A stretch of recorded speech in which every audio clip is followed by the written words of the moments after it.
Welcome. We are playing Allura by Alicia Furness, a rooted in trophy game. Uh, excuse me. All right. Basically based in the Trophy Dark system rules. This incursion is found on DriveThruRPG. If I'm able to post this video, I'm going to post the link in the description. Let's find out about our players. Please say your name, your pronouns, and what you're interested in seeing in today's one-shot of this game. I'm gonna just go ahead and start. I'm Madelancholy, Mads for short, she, they. I have run this incursion of Allura several times, and I'm practicing to run this as a one-shot to get ready for convention play at some point in the future. All right, so let's go to Kevin. Hi, I'm Kevin. I also go by Mac or Macu, pronouns he, him, and I'm really excited to give Trophy a shot, a one-shot shot. I'm so used to playing it now as a double tap or 2 sessions, and also I'm so used to the forest that I'm really excited to see what sci-fi brings to the setting and the world and the vibes. And Jack. Sorry, I thought I had to burp.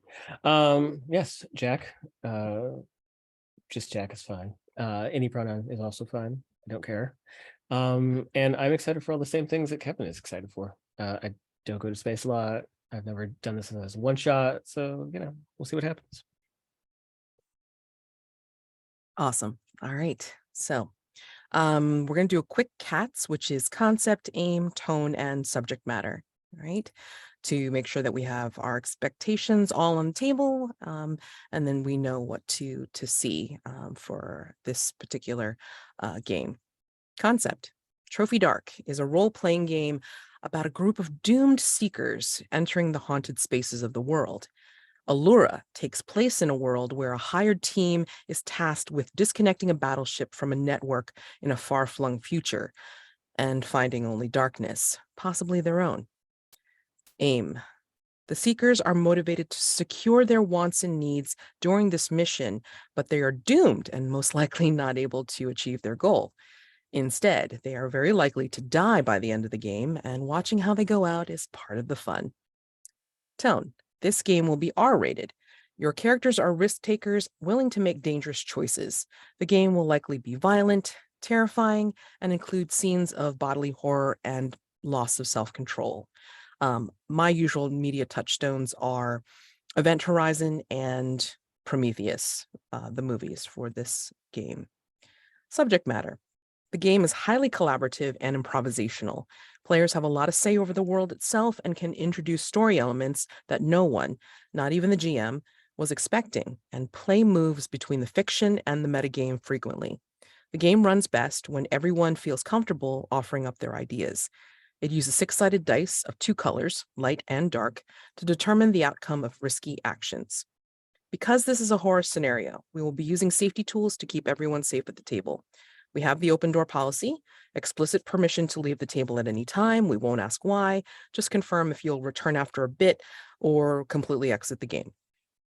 We also have the X card, so if there's anything objectionable in an unfun way and you want to, again, just exit out, make an X in the chat, X in the video with your arms, X in the chat, or say X card right out loud, stop play, figure out what needs to be X carded, take it out, and then move on. You do not need to clarify why.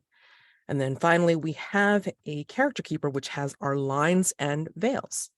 Our lines are things that will not be mentioned in the game. We won't cross it, and not part of the game at all. And our lines, from looking at this so far, homophobia, transphobia, racism, sexual assault, sexual violence. And then let me see if there was anything else. Nope. And then veil. A veil is something that may come up or be present, but not described in full, most likely fade to black. And the veils so far are harm to pet domestic animals and intimate partner violence. All right. And if anything changes or gets adjusted, please let me know and then just make me aware of it so we make sure to be safe. Okay. There's also an ask first column, which nobody has marked anything for ask first, but there is an interest column, which has body horror, graphic injuries and gore, and PC betrayal, which is rife in trophy, so we know that. um, and we have those things on the table as well, okay? So finishing up going over cats and safety. Let's go ahead. It looks like our treasure hunters are complete for now. So let's go ahead and be introduced to our characters, going from left to right on the character keeper. Jack, please introduce us to Vaegar. Yes, Vaegar, pronouns are he, him. He is a medic. His occupation is medic. Gives him the skills in anatomy and apothecary. His background is a disguised android, so he has a skill in mimicry because of that. And his drive is to tap into the cosmic memories, to communicate with your dead sibling. What that means is we'll find out. And he has 2 rituals right now. He has robotic intuition, which is to be able to fix or disable an android, and hack, which is to retrieve information from an electronic device. Terrific. All right. And then Kevin, please tell us about Arnav. Arnav is a comms officer. And that gives him the skills of languages and symbols, and he was a former colony representative, which gives him the skill of negotiation. His drive is to discover a new species, and he has 1 ritual currently, and that is push the button, which allows him to instinctually operate a device. It sounds cute, but it's pretty deadly when you get right down to it. So awesome. Okay, cool. So we have introduced our characters, gone over that. Oh, and of course, I forget one of the most important things. Let me, you know what? We're just going to continue using the same dice roller as earlier. This should be interesting. Let's see if it works. I'm going to go ahead and pop it into the chat. Give me a second. Okay.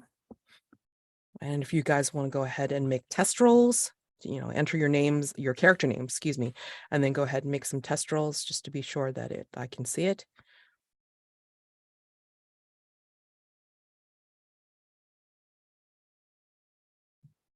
Found a gold.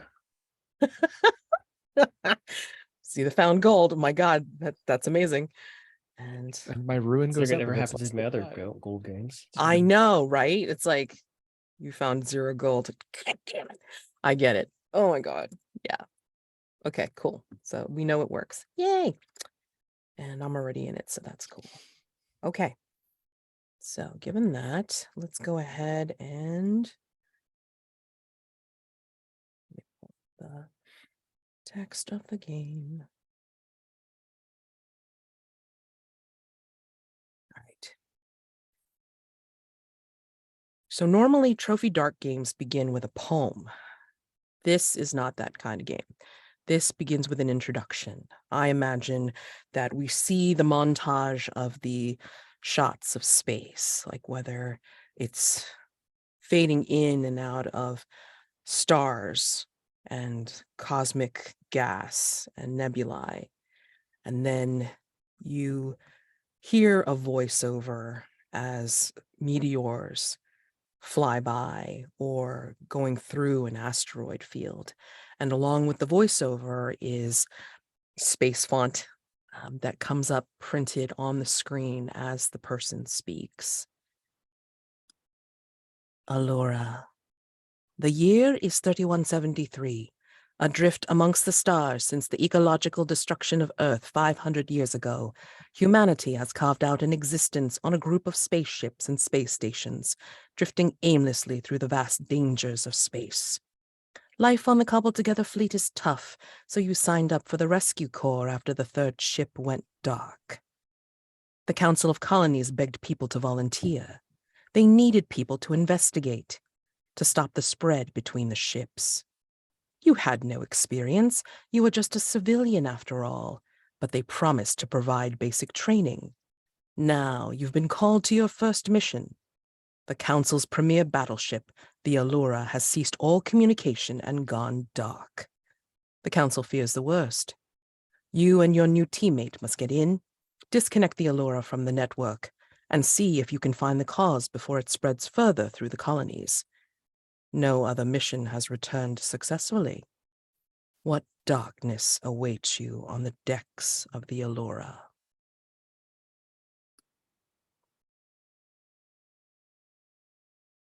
We enter Ring 1.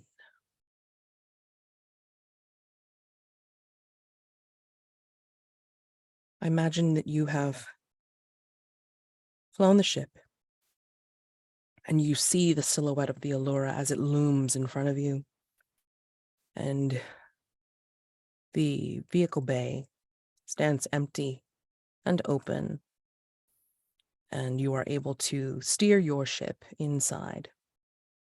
The huge double doors that lead into the rest of the ship are locked. And all you see in this huge bay is a single computer console that has a flickering monitor on it. What do you do? How do you get ready to go in?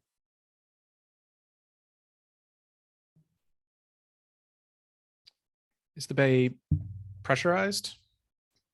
Do we need to suit up? I'm going to say like you might want to veer on the edge of caution and gear up. Yeah. Okay. Then yeah, we'll suit up. Put on a space helmet. Make sure everything is sealed and well. And check over on Vaegar and see if they are also likewise suited up and ready to go do any seal checks that need to happen before we breach. I don't think Vaegar actually suits up. I think because of his nature. Actually, no, he's disguised, so maybe he does suit up. But yeah, I think that he suits up the way that he sees Arnav suit up, and any of the other crew members that he's seen in the past suit up. It's all sort of, mimicry, if you will. But he stands by the what's it called? Door. He stands by the door and just looks to Arnav and says, "Is this where we are supposed to be?" It seems as good a place to enter the Allura as any. Very well then. After you. Right. Opening the doors in 3, 2, 1. And then once we are synced with the ship, then we'll go ahead and exit. And I'm going to go ahead and head over to that terminal. Mhm. And I'm going to push the button. Okay, so I think when you come upon the console, I think you'll see that the monitor flashes the words, password denied, several times. And you go ahead and push the button. So using a ritual, eh? Absolutely. Okay, so to do this, we're going to go to the dice roller. You obviously have the ritual, so that is a dark die.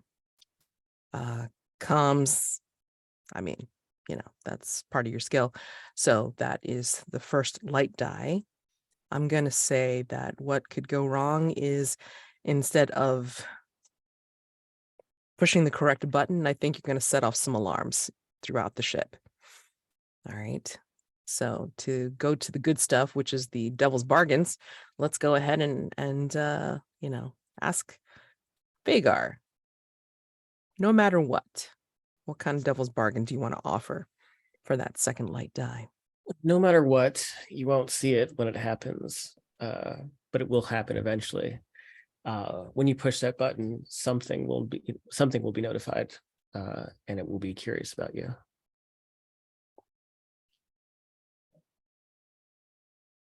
Yeah, why not? Unless Mads, you have another devil's bargain, but I like that one. I do not have a devil's bargain at the moment, so Okay. you can either take that or roll without it. Sure. I will take the devil's bargain that something will be notified and it will become curious about me. Okay, so that's 2 light, 1 dark. Here we go. It's a 4 high. On a I dark wanna- die and reroll. Do I want to? Yeah, sure. Why not? Let's go ahead and add a dark die and reroll. Let's get spicy real early. 2 and It's 2. a 5 high. Okay. 5 dark high. Yep. So everyone goes up by 1. Yay. Let's go. Let's go. I think what happens is that yes, you succeed, and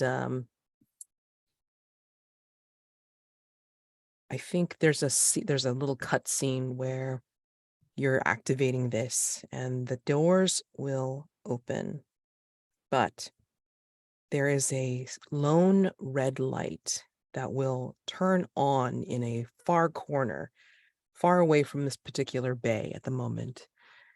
And the light, when looking directly at the camera, looks like a red eye. And you hear coming from it, or at least the audience will hear coming from it, follow, passive, artificial, listening, observer, on. But the door's open, so you can go through. But as the doors slide open, I think you hear a slight banging coming from down the hall when you leave the bay. What do you suppose that could be? In space, anything. It could be people calling for help. I'm gonna listen to see if there's a pattern to the banging or if it's just sort of chaotic. Maybe somebody might be trying to communicate. Think as you get nearer to the sounds, I think now, are you making any uh, calls out to anybody? Are you saying anything, or are you making any noise yourselves? And then one of the things I forgot to do was ask, how are you suited up? Like, what do your suits look like?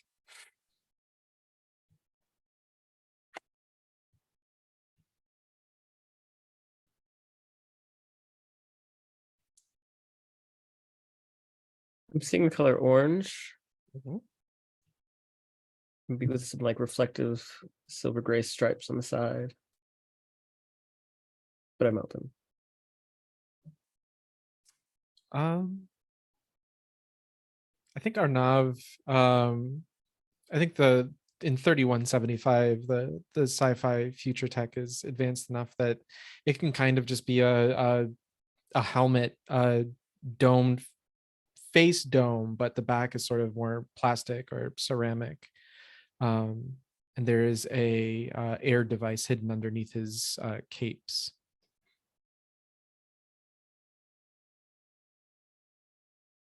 Okay.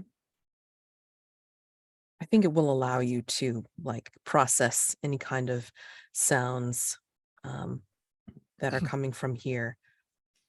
But you assume that because you can hear this, that there's some kind of atmosphere of some sort carrying it.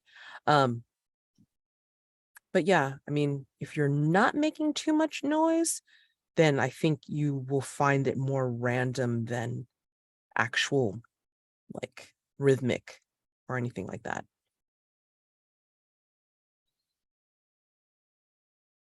What do you do? I'm gonna put first my hand and then my ear up to the surface Mhm. and try and see if I discern any either patterns or even any kind of voices or anything that might indicate as to what the sound is coming from. Rather, what the source of the sound is. Do you want to parlay that as As a skill, or you want to? I don't have a. No, I don't think I have a skill in either of those. I think he's just curious. Got it. I think you might hear somebody muttering. Hello.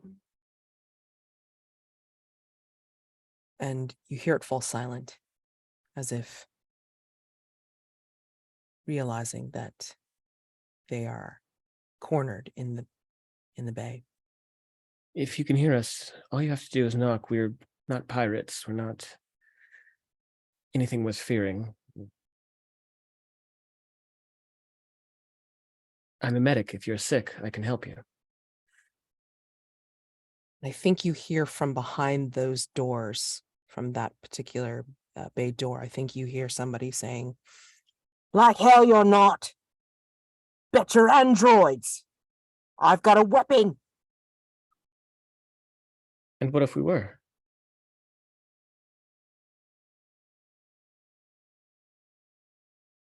"I'm not going lightly. You're not taking me alive." Did the androids attack you? "You don't see anybody out there, do you? Whole ship's gone." We just arrived. We're part of a rescue team. "I don't know you. You don't know me. You could just as easily be like one of the robots." Are the robots the ones that harmed you?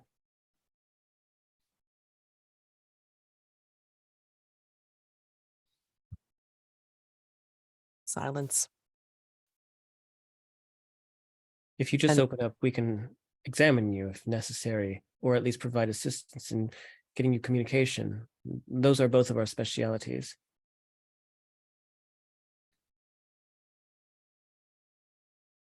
I think you'll hear a couple of button pushes from inside. And I think you will see the door slide open, but it is dark in there and you can't see this individual. Where are you two standing in relation to this door? I was just like standing off on like I was probably pressed against, but I was still sort of standing by the like left side of the frame. So when it opens up, I'll just sort of stand aside. Mm-hmm. And Are you visible, is what I'm saying. A little bit, maybe. Okay. And I'm just close. I got a little bit closer to Vaegar to try and communicate with him as well. I'm probably behind him to some degree.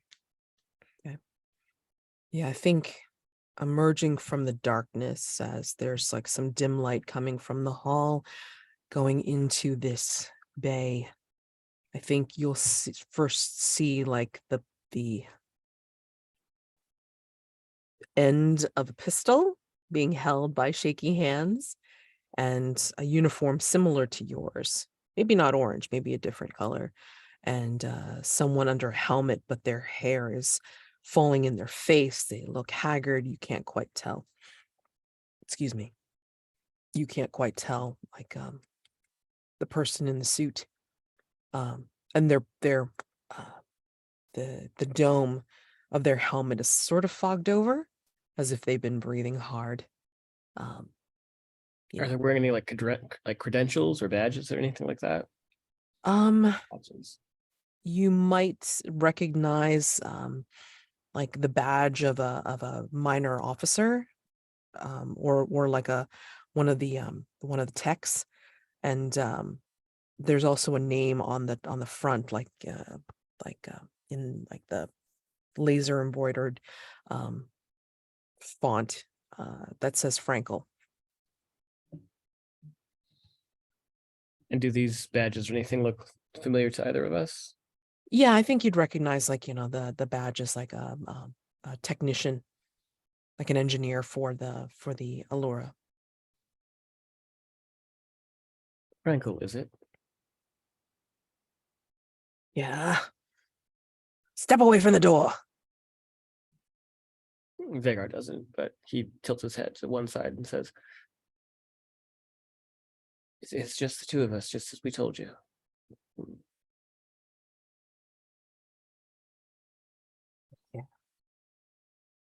so long. I don't know. Trying to hide. All I know is there was screaming and and and something flurry and people being taken from the ship and I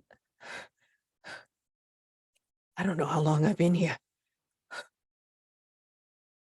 What day is it? He's like not really seeing you as he's moving the gun from one to the other.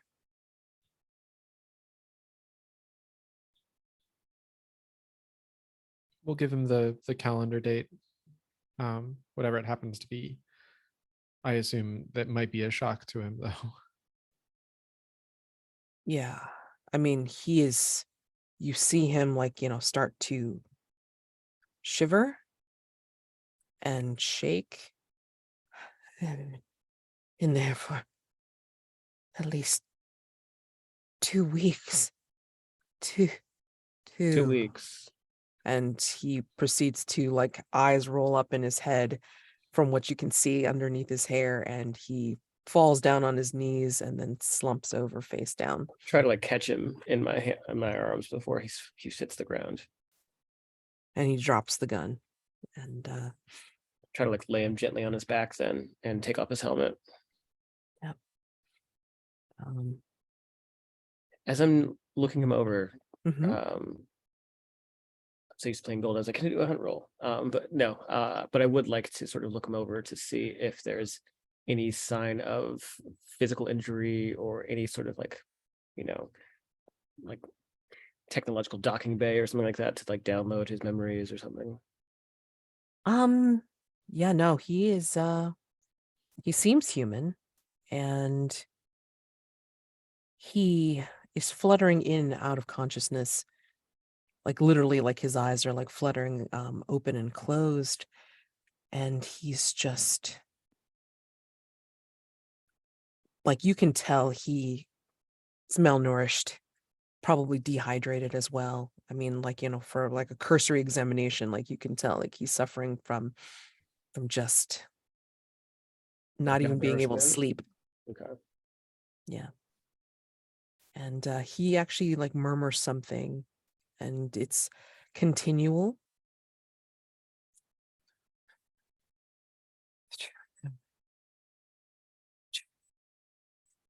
And then if you get your ear close, I think you will be able to discern the truth can be found on the bridge. He gasps out before he completely slips into unconsciousness. Look at Arnav and says, he mentioned the bridge, something about the truth being found there. Bridge is probably a good idea to go to anyways, but that just reaffirms it. Yes. And Vaegar will scoop this officer up and try to like, if we're going inside, try to like carry him in and try to like set him down on something that's less the floor, and so that we can continue exploring. Okay. I think one of you recognizes, or at least caught the name on the uniform, Frankel. And one of you might even recognize him as Vaegar gently puts him down on a place where he can smooth the hair away and then do more of an examination of his vitals. Who recognizes him and why?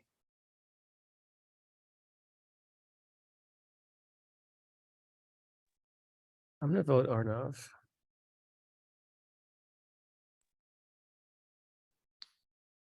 If I recognize him, then the easy answer is that he's from the colony that I once represented.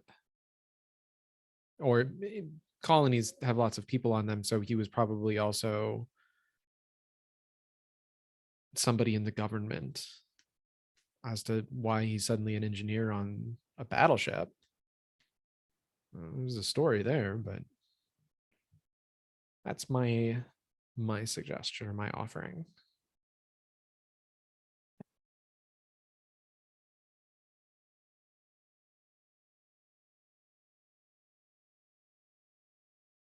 as you put him down and you heard his murmurings of what he heard or saw, what do you think, and this is for both of you, what do you think happened on the Allura? And how do you expect to be received by the council when you come back with answers? I mean, for Vaegar, there's no real answer as to what happened. He hasn't seen enough of it to give it a good guess. So I think that he's less concerned about what the council thinks until he actually knows and can assess properly what happened, or at least have some better idea of what happened. Because right now he thinks maybe they were just raided, or something went awry with their onboard android help, but he's not sure.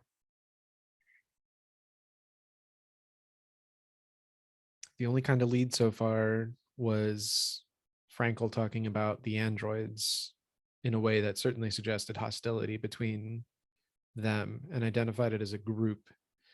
So android rebellion or hot wiring or virus. But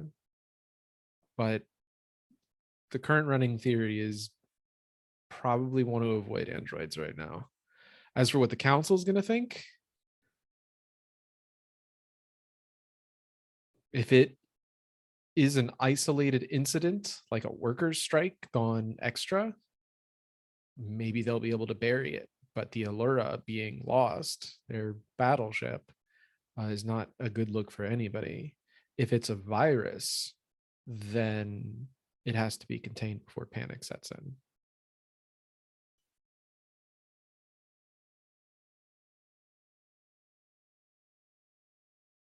Yeah, I think there's a there's a small tableau of you both bringing Frankel to a spot where I guess you can have him be more comfortable, or at least out of the way, as you explore more of the ship. That is up to you.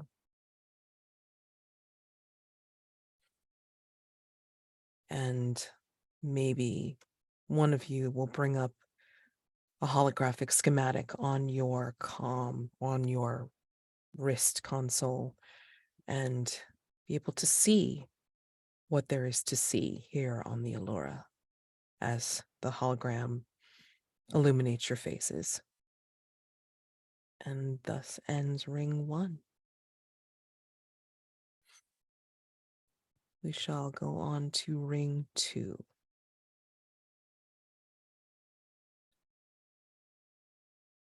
I think, especially with what you've seen so far, Arnav, from the console on the bay, in the bay, and then from some of the panels that's around the hallway that you're in, I think you'll see that some of them look like they're malfunctioning. Each of the panels has like some sort of monitor on it, like that's supposed to give a readout of maybe what's in the room, or like, be able to call up a small map of the hallway. None of them are being able to do that. Maybe there's some static, or maybe there's some kind of blanking on the monitor, or intermittent blinking that makes no sense. And it seems that this deck is infected with a computer virus. Systems are malfunctioning here. Can you make any sense of this, Arnav? Not particularly, other than the obvious. It shouldn't be doing that. But as for what could be causing it, or what kind of dangers we're in for, no. Or whether it's intentional or just an accident, too hard to tell right now. Is this kind of ship sort of like the Nostromo, where you can talk back to it, and it will tell you, it will feed you reports and things like that? You can, except, yeah, things are malfunctioning here, so you can try, but I don't know if anything's going to talk back. And is there like is there a place to just sort of like hardwire Jack in?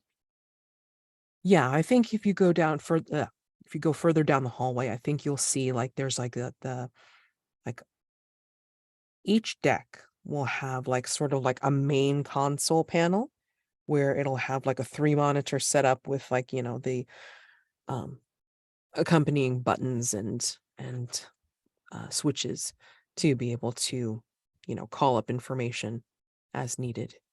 And I'm gonna go ahead and I'll approach the console and I'll start to sort of like type in a passcode as if to like override their systems or whatever, so I can hack my way into it. But what I'm actually doing is, and I guess what's unusual about this is that I'm taking off my glove. What Arnav can't see is that each of my fingertips are sort of like in between the like little lines are these sort of like silver metallic, I guess semi-stable fluid that like whenever I touch it, sort of like integrates with the system. And I'm essentially trying to use my hack ritual to check in. Excellent. All right. So with hack, obviously using a ritual, so that's your dark die. First, light die. Well, disguised android, I would imagine. What could go wrong? Whatever is infecting the system could possibly infect you as well. So let's go for the good stuff. To get that second light die, you need a devil's bargain. Kevin, do you have a devil's bargain to suggest? No matter what. For a hacking attempt. I feel like pulling out the same card of something will know about us. It's already been played. So I'll say no matter what, the mere attempt is going to make the environment more hostile. Maybe the atmosphere gets vented from the deck. I'll take it. I was also going to suggest that. Oh yes, I'm sorry. No, not a problem. I mean, I think you are hearing the hum of the machine. So again, there's atmosphere here. You're hearing the hum of the machines that are still working on the Allura, although malfunctioning, I'm sure. But to you, I think you'll constantly hear whispers. Not quite hearing what they're saying just yet, but right now they're sounding like whispers. So we could go haunted house with it, or we could go like disaster. I think I'm gonna go with disaster. I want us to be in danger. Okay. All right. So 2 light die, 1 dark.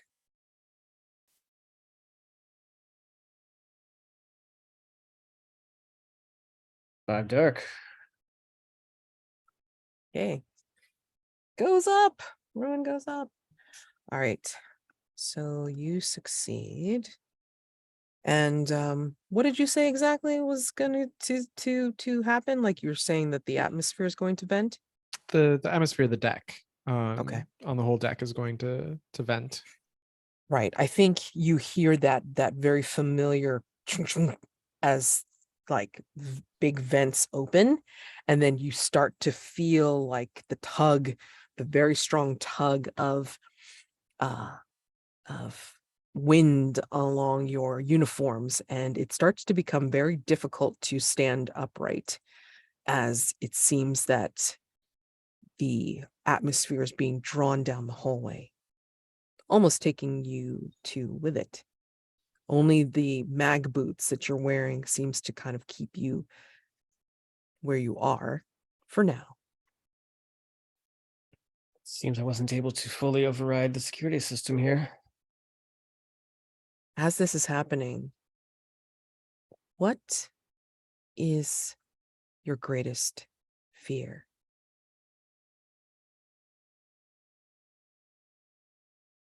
I think I have a fear. I don't think I've been programmed to know fear.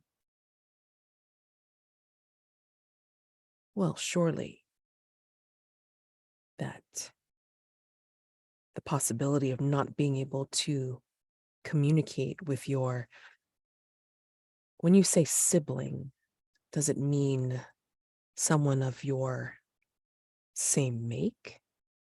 I think it means Or, someone of my same programming. okay. So it could be another Android. It could actually just be a computer or even a floppy disk with my brain on it.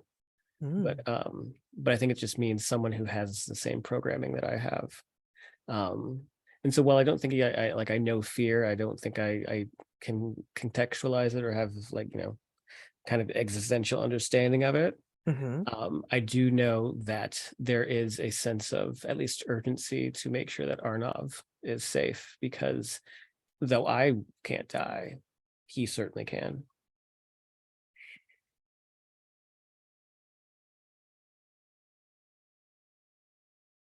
Arnav, what do you fear?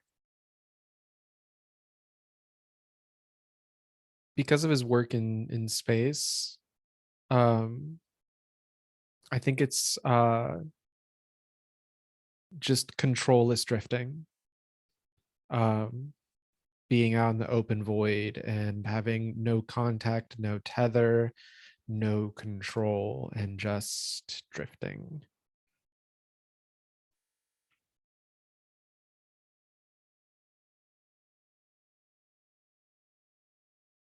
Okay. He likes his gravity, his mag boots, or if not that, then certainly a tether. Has a fear of spacewalking. You don't like to be let loose then. No. Well, again, if there's a tether, we're all good. Something to grab onto, something to hold on to, that's all fine. But if there's nothing, that's where whatever the space version of thalassophobia kicks in.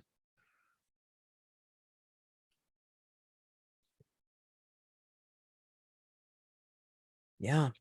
And I think what happens is that as you feel the tug on your uniforms and you're thinking about these things, I think, Arnav, something goes weird with your suit, and your mag boots are malfunctioning now as well. You start to feel the grip or the solidity of your boots start to lift and come away from the floor as you are suddenly being lifted into this atmospheric pull down the hallway. Can I try and grab him Yes, you may. at a risk roll, or I'm going to say, you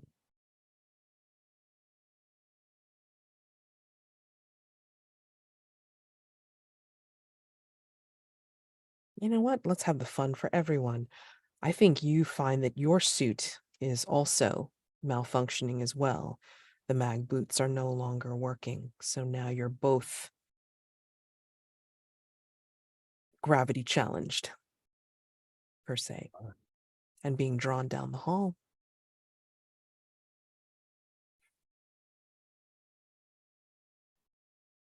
I'd still like to try and get like a hold of something. Like I Okay. don't want to be taken. Okay. I'm gonna say that like down this hallway, there's like columns, like Mhm. like in front of the like the walls at regular intervals. So you can try to grab onto one of the columns and then hold there until the malfunction stops. Hmm.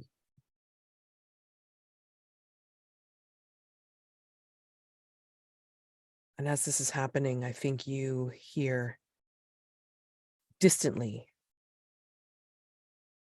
Allura, defense mode. Allura, defense mode. Deck 142. Atmospheric venting.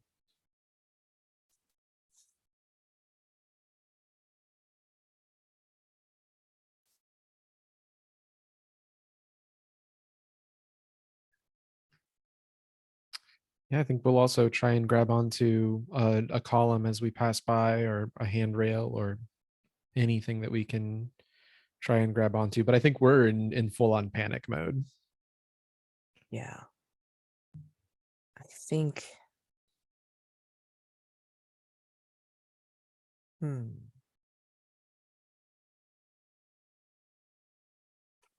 Yeah, go ahead and make risk rolls to see if you can, well, mitigate, like, going further down this hallway into who knows what on the Allura.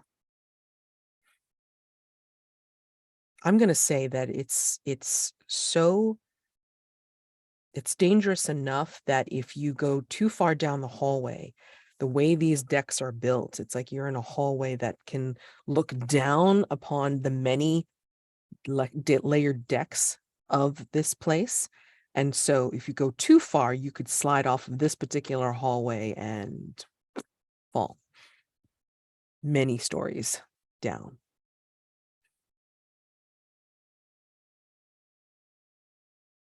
So yes, go ahead and make some risk rolls here. So wait, who's making this roll? I'm confused.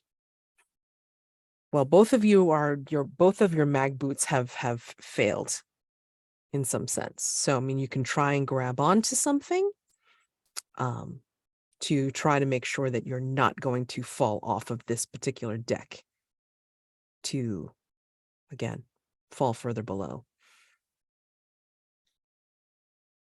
So I think both of us have to.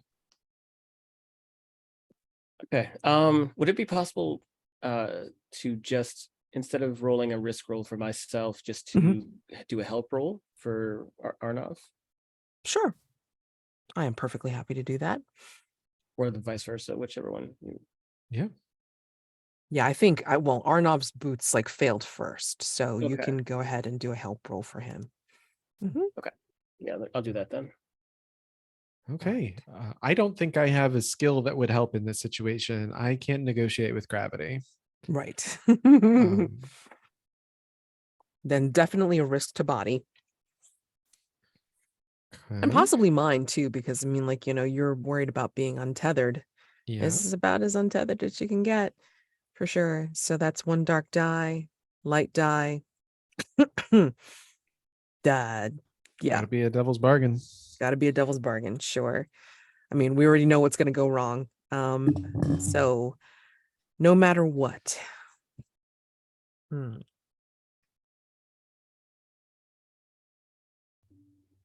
no matter what. I think no matter if you fall or if you get saved by or helped by Vaegar, I think you're going to see a hint of something on another deck, depending on how you land or are grabbed. I think maybe on a different deck, you see the shadow of something that does not look familiar from what you've researched or was even mentioned as being on the Allura at all. Something very unfamiliar to you that may be worth some discovery. I'm going to say no matter what, you see Frankel again, and he's got his gun back. And he somehow, either his mag boots work or some other force is keeping him grounded, but he is on the warpath. Oh, those are both good, but I really like Warpath Frankel. Okay. Let's go with that. Okay, so that's one light die, one dark die. And then do you want me to roll help now, or do you want me to wait? Let's see. What does it say for da-da-da? Oh, you can help before or after the roll. Okay. Roll to 5. 5 light, which I think probably worth keeping. Yeah, Okay. so I'm fine with not helping them. Okay. That's fine. All right, cool. Alrighty. So yeah, you're you're able to grab onto a nearby column and hang the hell on. But yeah, I think maybe you catch it in such a way that as you're practically grabbing onto it and hugging, as this atmospheric venting is happening, I think you see maybe on a lower deck, as you're hanging off of this thing, I think on a lower deck, you see Frankel looking up at you, doesn't need a helmet, and kind of just, he pulls out the gun and makes like he's going to shoot you. But I think at that point, you are able to scrabble back onto the particular deck. And the next time you look over the edge, Frankel's gone.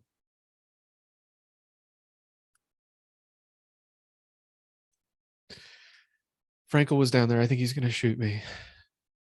Well, that's impossible. The deck's been devoid of air. He wouldn't be able to walk, let alone shoot you. Yeah, and he wasn't wearing a helmet either. I don't know how. Curious. And I'll look over the deck, and I assume I don't see him. You don't. Yeah. We should press on then. I think perhaps this ship is getting to the both of us. Yeah, I must have just, I don't know. Fear, adrenaline. It's got a lot of stuff going on right now. Let's try and get to the bridge. Yes, fear and adrenaline can do both of those things to us. Good catch. I think as you're making your way to the bridge and thinking your thoughts, I would like to know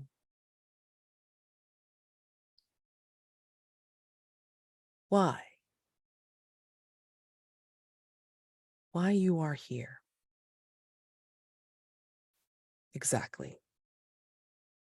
I mean, you're sent as part of a rescue mission, but you obviously have other reasons that you came. What are these cosmic memories that enable you to talk to or find your sibling? Vaegar? They are. He doesn't dream in the way that we understand dreams to be. He dreams in frequencies. He dreams in these flashes of not necessarily code, but almost data. It is these signals from space that sort of just flood his mind, almost like catching errant radio wave signals, but it's not voices, it's actual imagery that he sees. And they're, they come and go the same way that, stars are born and explode. And, he has these sort of, this sort of black hole memory that like eats away at him every night. And when he wakes up, he's got a new universe in his head full of these memories and full of these ideas that he sort of tries to compartmentalize so that it doesn't override his own programming. And one in particular, though, signal that he keeps hearing is from an entity that at least seems to be coded in the same way that he is. And so I think he's a part of this crew because his ulterior motive is to get close enough.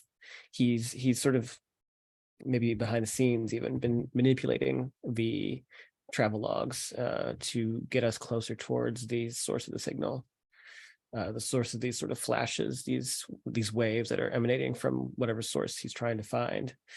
And he hasn't told the rest of his crew obviously about that, but because he has that hacks ritual, he's been able to change things here and there very subtly over the last few months. And he's hoping that he's getting closer to the source.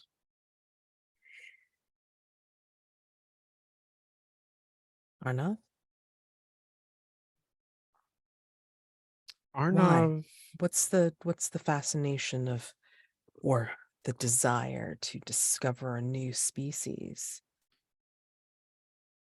So when he was working with the government as a colony representative, he was listening to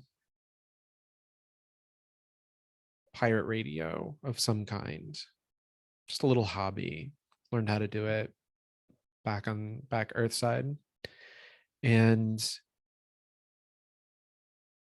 there was at one point a series of tapes that he was made privy to by a contact or a colleague in the government who went missing.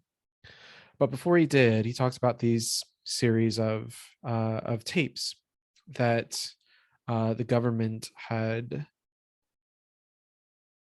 covered up that were hinting at the existence of new other life.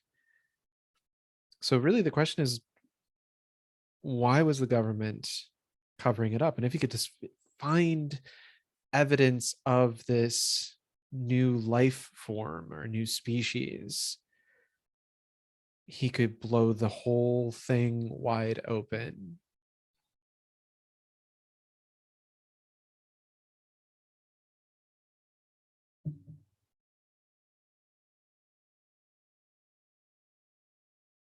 Think as you're making your way down this hallway, or like, like get your footing back, grab boots have suddenly regained their power and their connection. I think it's almost as if the little consoles on the door panels are following you because they flick on as you both go down the hall. And what they're showing you is like footage, camera footage of someone, and you can sort of tell from the arm insignia, someone from the bridge has put in some kind of flash drive into a connection into the mainframe. These images, this video, will intermittently play as you pass. So part of it goes on a panel that you pass on this door, continues on another door further down, and then continues on until you are watching the full story. Someone on the bridge has introduced this virus into the Allura's mainframe, but it still needs approval from someone else to do the two-factor execution.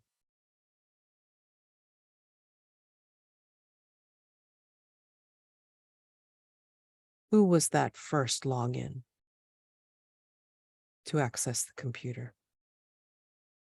The one whose insignia that you saw in the video.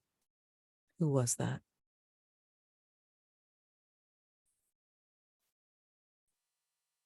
What role did they serve on the ship?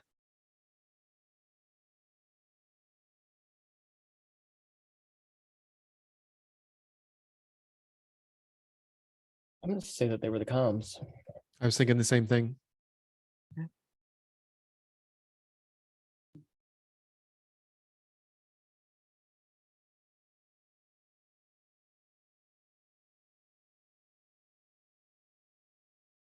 Are you two walking side by side, or somebody in front and somebody watching the rear? I tend to stick behind people. I think Arnav's in front. Yeah. Okay. Yeah. And I think as you're watching this, what do you think of that? Somebody from comms has done that, Arnav. Somebody of the same role as you has had the temerity to introduce this dangerous virus to the ship's controls. What do you think of that?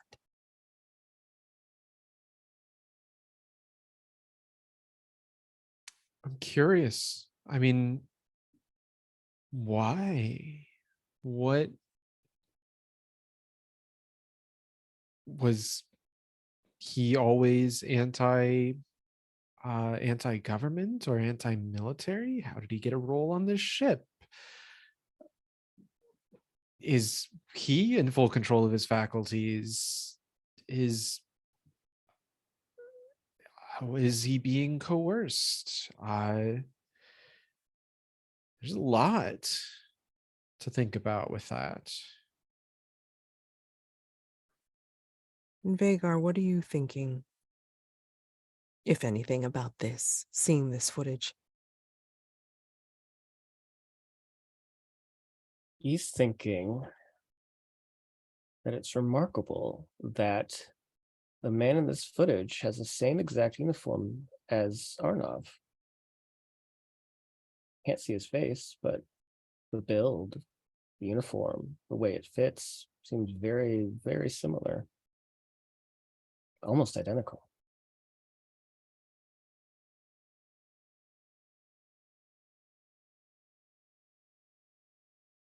And as you're both pondering these thoughts, I think what ends up happening is that a shot rings out as laser fire ends up very close to Arnav's shoulder and turns off that console that you're watching at the moment.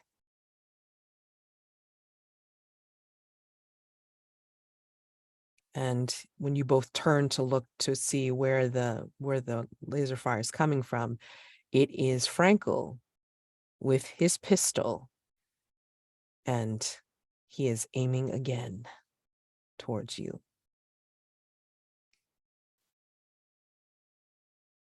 Don't like that.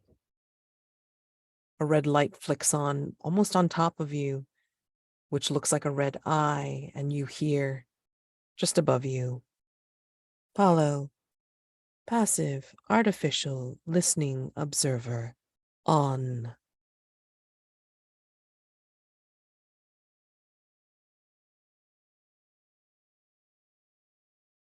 Are we able to run away from Frankel, or is this sort of a confrontation that has to happen for us to get through?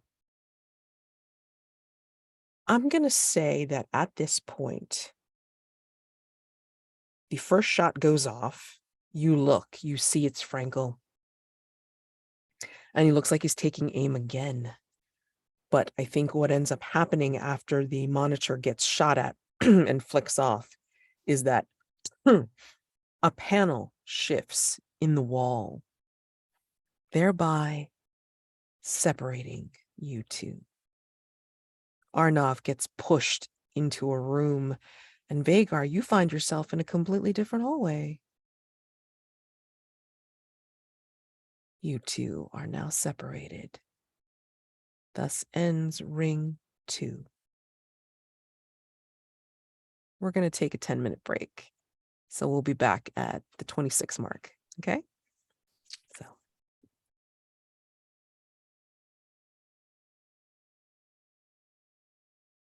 All right. So Arnav, you are staring down the barrel of, I mean, not that close, but I mean like enough that you can see that Frankel is taking another shot at you in this hallway that you find yourself in. There's doors here. So if you want to start slapping at some of the consoles to try to get a door open to get away from him, you can. You know, I was hoping that negotiation could come into this, but I just don't think it's going to. So I think we are going to push the button and see if we can figure out how to seal Frankel away from us. Sure, absolutely. So, uh,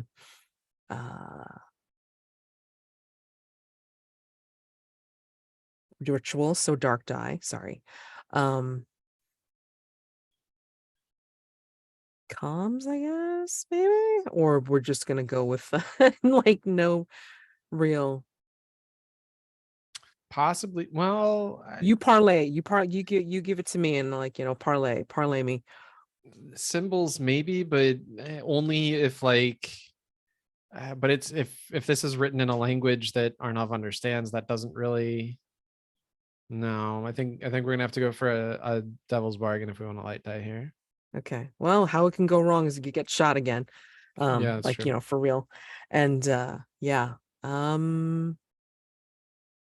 Yeah, Jack, you want to offer up a devil's bargain? Yeah, no matter what, you get shot. It's not lethally. No matter what, you cannot avoid your fate. You will get shot. Well, Sure. no, I mean you won't get shot lethally. You'll just be Yeah, shot. yeah. Right. Okay. I think that no matter what, I think you're going to see a hint in Frankel, like something new, something different that you noticed just before you managed to get away. If you're able to get away, and if you're not able to get away, you'll still notice something weird and different about Frankel. Possibly new species. Who knows? Possibly, yeah. But I think I'm with Jack here in that I kind of want disaster.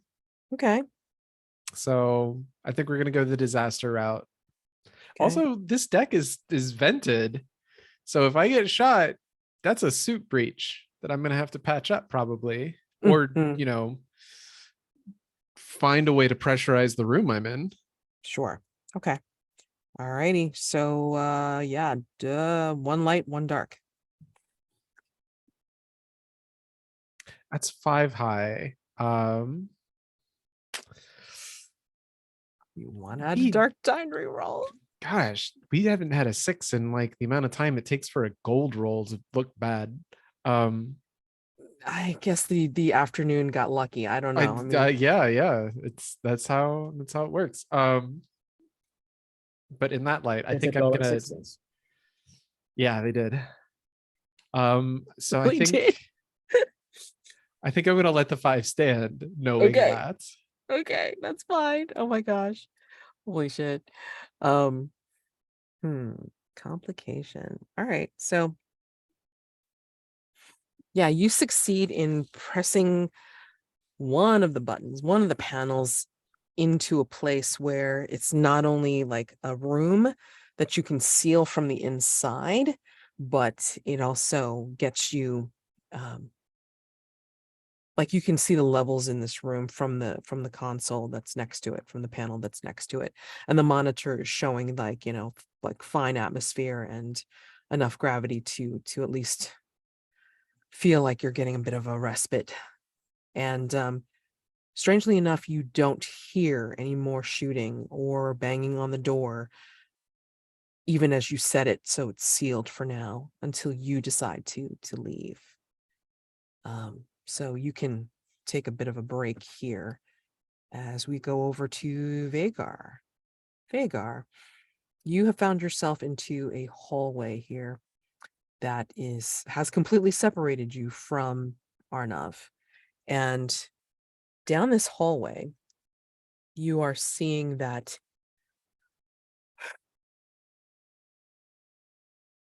if you check your console schematic, I think you see that this is a hallway of regular security checkpoints. Like there's like booths, like going down the hallway a bit, and you're able to see that the bridge, few decks away. I mean, you can easily figure out a more efficient way to try to get there, but I mean, like at least from here, you can tell that you're not at the level that you need to be, and you need to be on a different deck. But at least you are not near the gun-toting person that you thought was dead or that was unconscious. So yeah.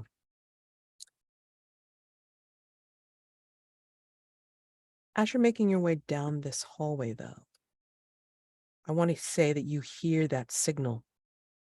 It starts off as a hum, and then it's almost like the hum starts in the back of your neck, goes into your oral canals, and then fills your vision. This is like having a waking daydream. What are you seeing in this dream?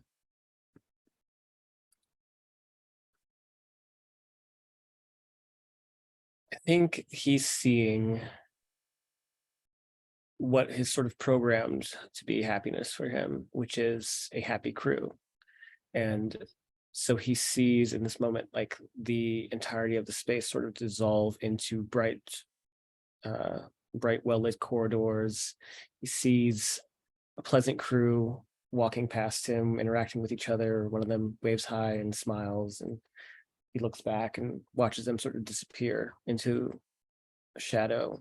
But in front of him, it's still bright, and there shouldn't be shadow behind him, but at least projected in front of him is this image of a competent, happy crew who's working together to make sure that the day is productive for everybody.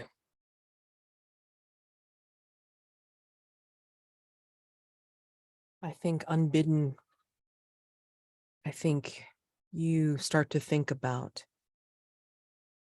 now you are fully realized android. Yes, you're just disguised to the humans and the mundanes that you've been with for however Fully long. realized. Okay. Well, I mean, in terms of like, you're an android, like you're not Oh just yeah, disguised. no, but yeah, I'm sentient. Yeah. Okay. From your perspective, talk about the rise of androids in the culture. When did the humans begin to suspect that the androids might be out of control? And what do they recognize as techniques that the androids use to blend in with the human population? If they notice. Do you see them notice? Or like, are they just kind of like, laissez-faire? I think there's certainly some politicians who have used fear around technology, specifically Android technology or artificial intelligence, to stir up things for their for their voter base and to stir up things for those who don't understand the technology. But the way that these androids, the kind that were maybe his predecessors, were able to really seamlessly integrate into society and even subvert society in some ways, is their ability to mimic empathy, to be very convincing in their performance of understanding other people's emotions, specifically pain. So when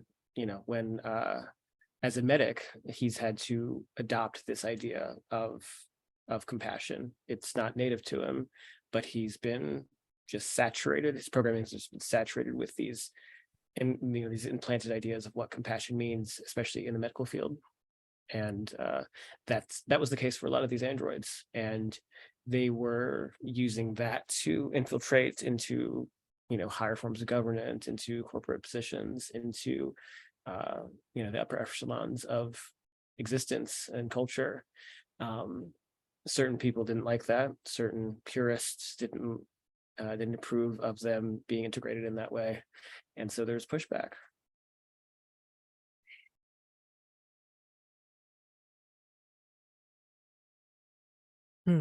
After having seen that video,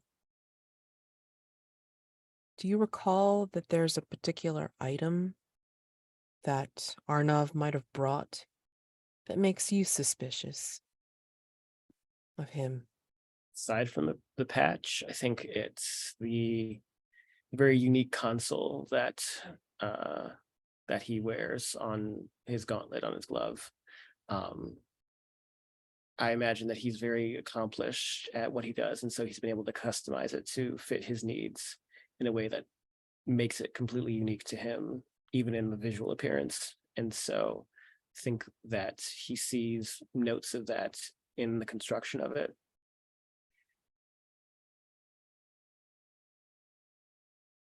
What's one secret that you're keeping from Arnav? That he's expendable. Arnav is expendable? Yes. To whom? To the corporation. to the people who've hired us. Maybe deep down he knows that he's expendable, but not in a life and death kind of way. But Vaegar knows that if things go awry, that he'll put him down if necessary. Okay. And Arnav, I think as you move away from the door and take this chance to rest just a little bit, I think you're experiencing a bit of panic. I think seeing Frankel, whom you thought was beyond help, possibly, or too far gone to be able to do what he's doing right now, which is shooting at you and looking very alert and very active. What do you think of that? Do you suspect that maybe Frankel was an android?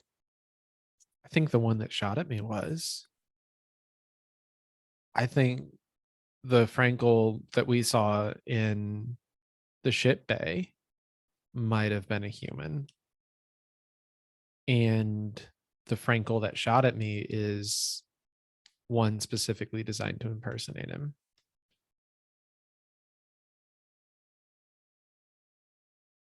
Is that what you understand about androids? It's like they are specific doppelgangers? Or have you heard that they shapeshift?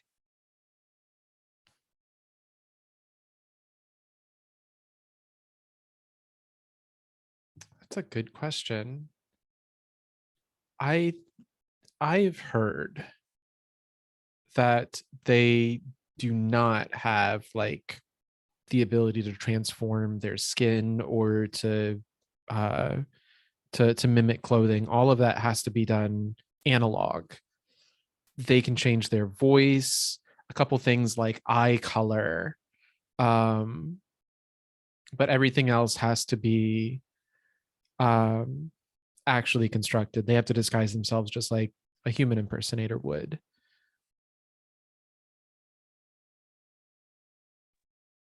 Can I amend my secret then? Okay, sure.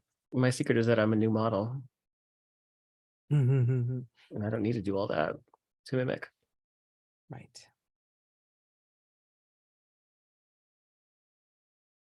It is possible that this if this thing that shot at me was an android, it is certainly possible that the androids on Allura have developed the technology to replicate clothing and shift their clothing, their hair. Well, I think hair probably is something they could have done already, but really particularly change their height, their clothing, even external superficial details like your wrist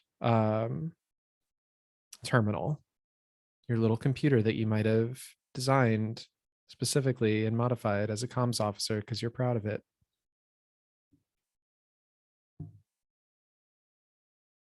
Thinking on these things, though, using to blend into the human population, whether it be analog or possibly even shape-shifting, if that can be believed.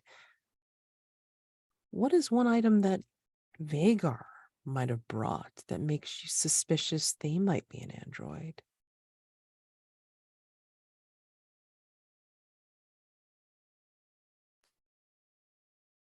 Oh my God, that's a really hard question.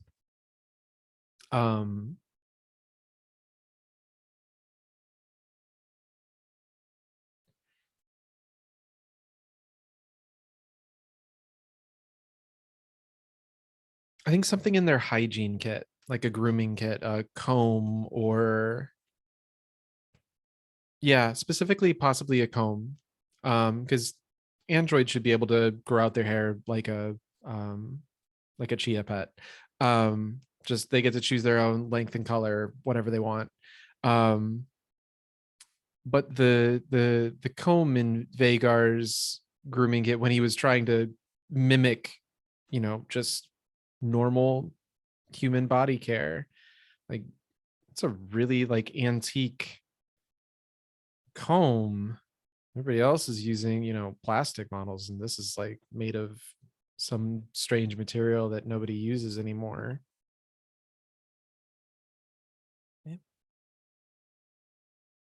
What's one secret you're keeping from Vaegar?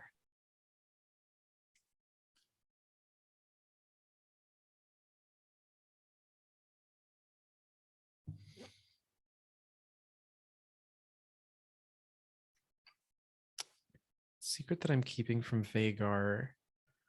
I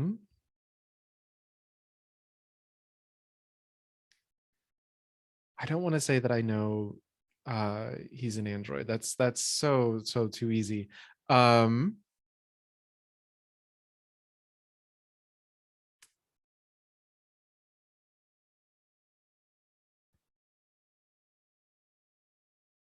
Secret that I've been keeping from Vaegar.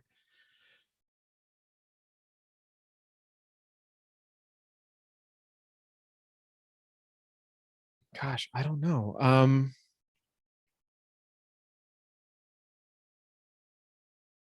Well, I can go to Vaegar and ask a couple more questions while you think on it. Vaegar. Oh, I think I actually have one. Maybe. I don't know. Give me a second to let it cook a little longer. Go to Vaegar. I'll come back. That's fine. Yeah. So Vaegar, you're deep in this waking dream of competent crew. Are you convinced that they are androids like you, or are they trainable humans? You mean like the vision that I'm receiving, the programmed vision? Yep. I think because it was the company that gave him those visions, I think that he's programmed to think that these are other employees, like human flesh and blood employees. He doesn't think that they're androids. There may be a few droids amongst them, and I think that because they're older models, maybe there's something about them that's a little bit more obvious about their androidedness. Okay. But yeah, I think overall, I think that for the most part, he thinks that they're just, they're meant to represent living, breathing humans.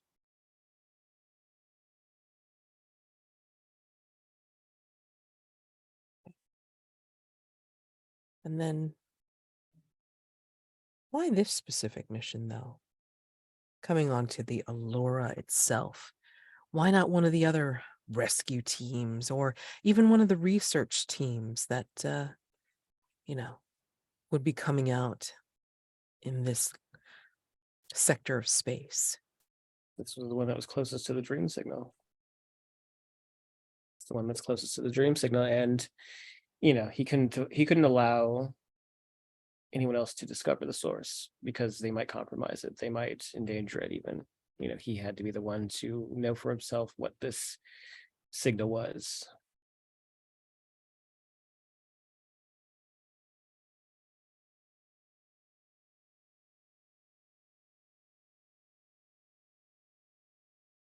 You are close now. Those whispers that you heard earlier, what do they say? What are they saying to you now that you're on this ship?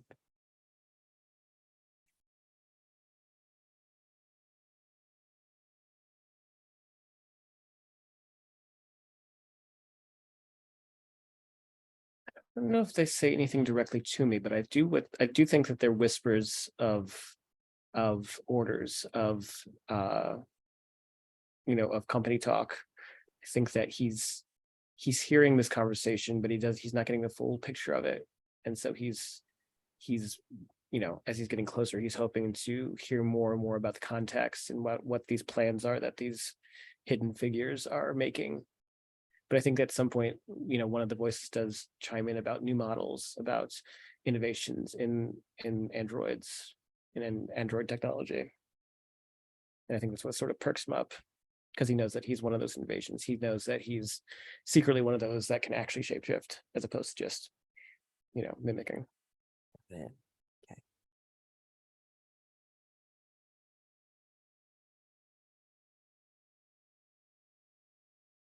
Arnav, as you're sitting there, gathering your thoughts, what is the secret that you've been keeping from Vaegar? The reason I signed up for the Allura mission is because Vaegar reminds me superficially, very specifically, of a lover that I had before I got married. But they were, you could say, the one that got away.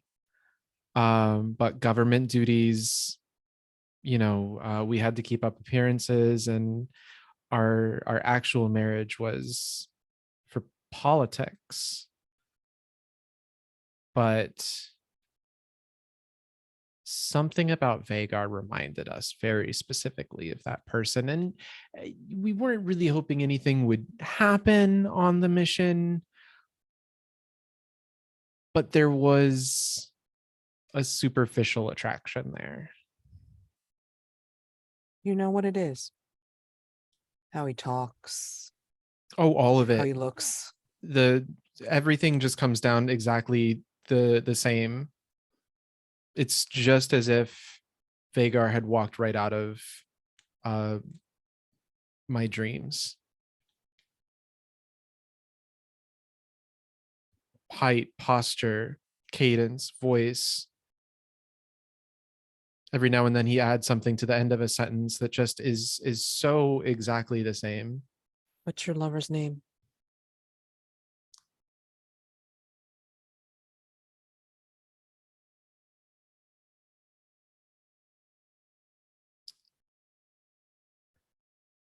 Tanner.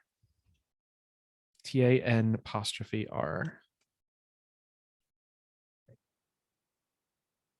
You know where Tanner is now? I don't.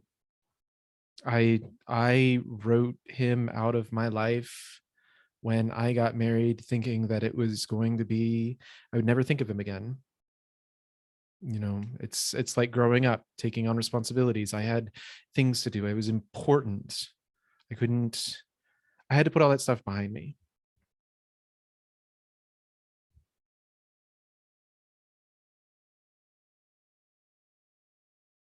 Yeah.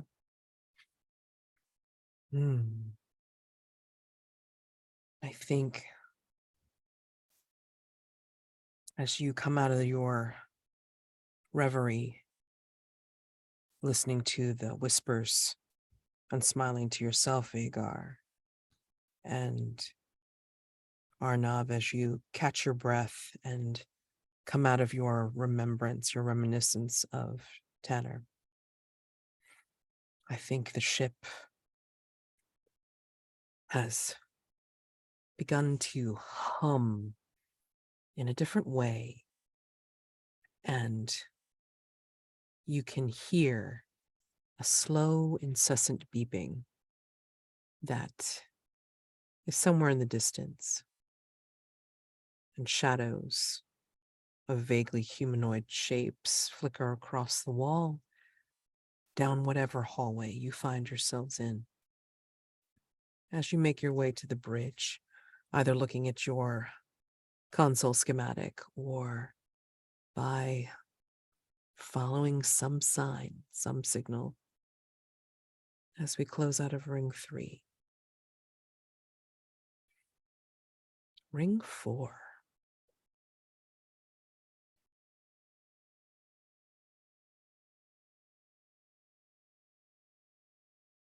Think down the one hallway that you find yourself in, Vaegar. I think you are closer to that intermittent announcement of Allura, defense mode on. You hear it closer now, but also that red light seems to follow. You don't hear the usual announcement with it. You just see the red light flick on in random spots down this hallway, almost looking like sudden blood pools that appear and then disappear. But I think as you get close to each of these lights, I think you see what look like dark footprints, possibly bloody footprints, making their way down the hall.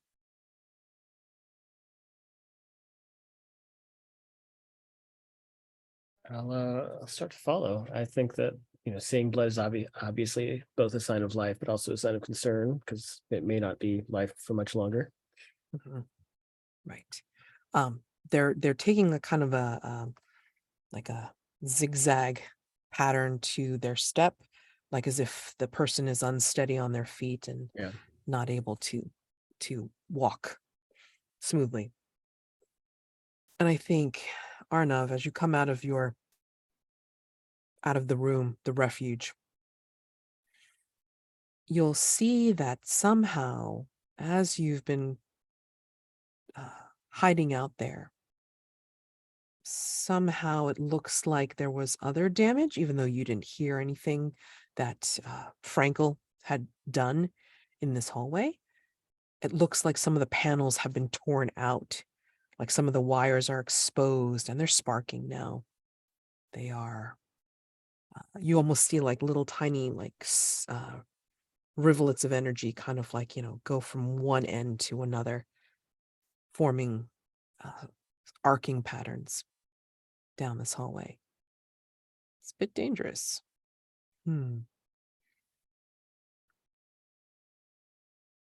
We'll do our best to walk around them and give him a wide berth.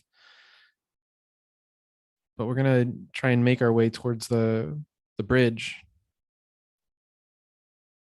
I think as you make your way and you look at your custom console, I think your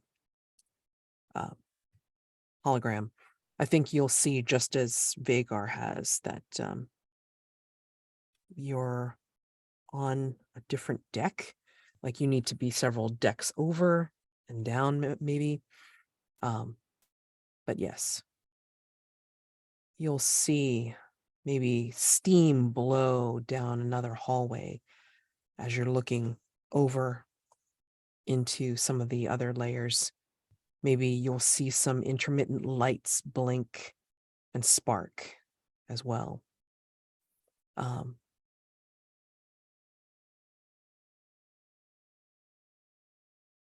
think those monitors, the side panels near some of these doors, will flick to life. And instead of static or random readouts, I think you will see video flashing on the screen of things that are happening to people that aren't there anymore. There is a person down a hallway that looks like they've been electrocuted by a panel they were trying to fix, and their arm bursts into flame. Maybe down another hallway, there looks to be someone whose mag boots just released and they were sucked into a vertical tunnel, disappeared off of the camera. And then there is another video that plays of someone who looks like they are carrying something small down a dark hallway. Vaegar, I think you might recognize this person as Arnav for some weird reason. And then, Arnav. Yep. And do they look hurt? Like, do they look like to be the source of the blood, or? No, he's actually striding quite confidently down a hallway. But just like these other videos, you're not sure whether they are like live time or if it's something in the past. Okay. Yeah. He'll approach these. Are they like holograms or like monitors? Monitors. Mhm. Okay, got it. I was just confused with that. So yeah, he'll sort of put his hand to the one watching Arnav go from these different monitors, doing these different activities, trying to get a sense of what he was up to in these videos, and also to see if he recognizes anything else about either the setting or any other crew members who might be around, seeing if he knows whether like what time it might be from.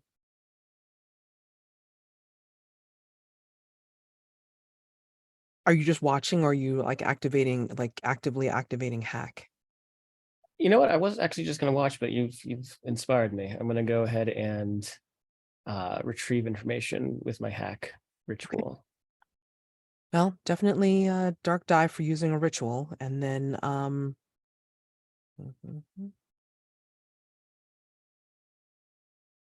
and you can use disguised android for your ability to do this. And then what could go wrong? Hmm. Are you trying to do that touch sensor hookup again? Yeah. For hack? Okay. So I'm going to say that what could go wrong is that you are going to get more than you bargained for by tapping into this footage. I think you're probably going to get an overload download. That's what could go wrong. An overload download of everything that has happened on the Allura, and it might be too much even for you, being a new model. So to get that second light die, offering up Devil's Bargain.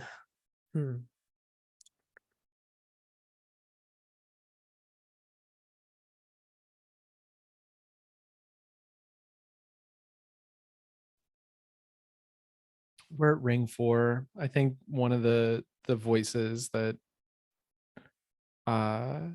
they might hear would be the sibling, or there's a signal from the sibling embedded in the code.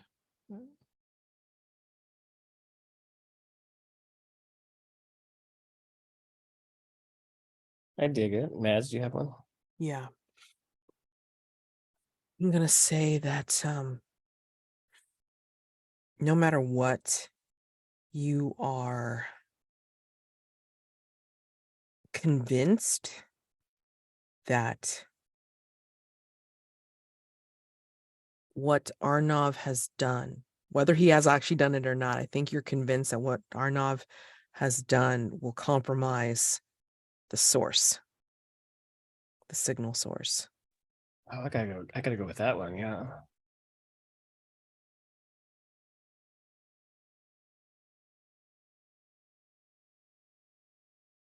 Oh, that's a 4 light and a 4 dark. Boy. This is higher. My ruin goes up. Are we doing meet to beats it, or my ruin is 4 and I rolled 4. Yeah, I would like I want to say it goes up. Let's do it. Yeah, because it's like we've always played it like match, and then it's like Mhm. No, it's a bad thing. I'm So, ready. all right, great. Okay, so given this, oh boy, yeah, you're at rune 5, so you can choose to do a reduction roll, but I would love to do a reduction roll. In fact, I have the idea. okay. So my idea is, because we're separated, he and I, is that I'm seeing this play out on the monitors, and I'm hearing these signals, these voices, and something doesn't sit well with me. And so I would like to turn off I would like to basically initiate the security systems, the security protocols in whatever space he's in, but throughout the entire ship, so that because I don't know where he is, he just can't get away. Okay. Entire ship can't get away.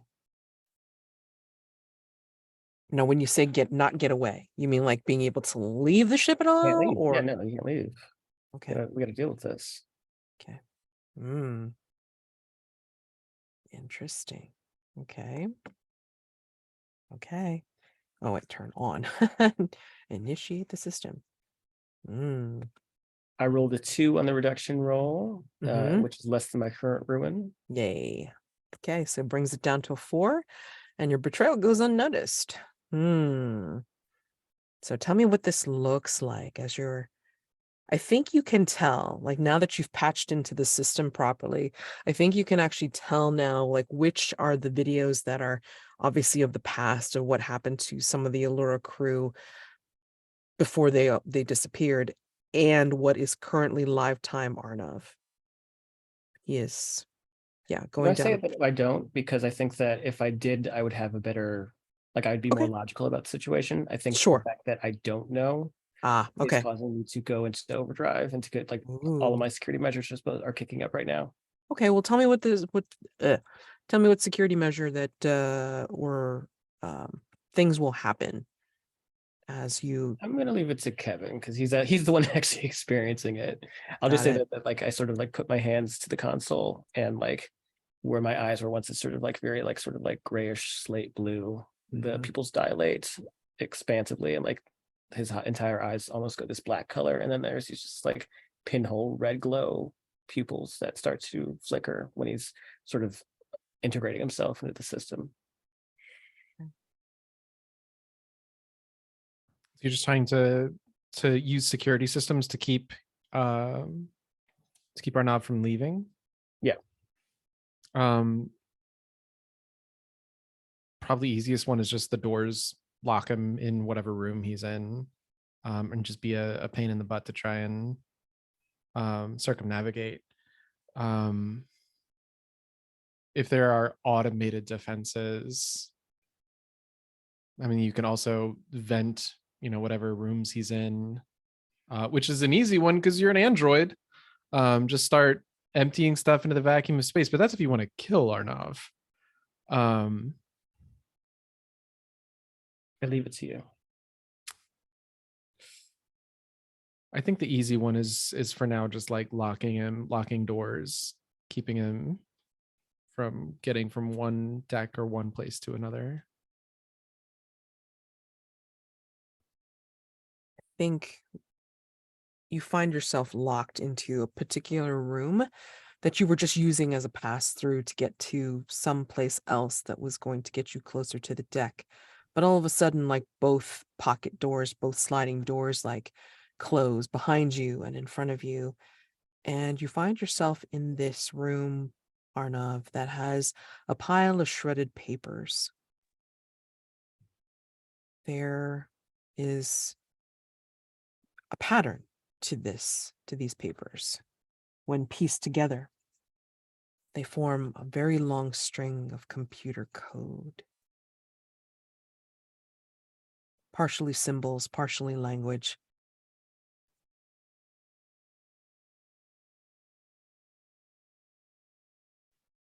Can we decipher what the code might do, or at least a chunk of it that we can reassemble?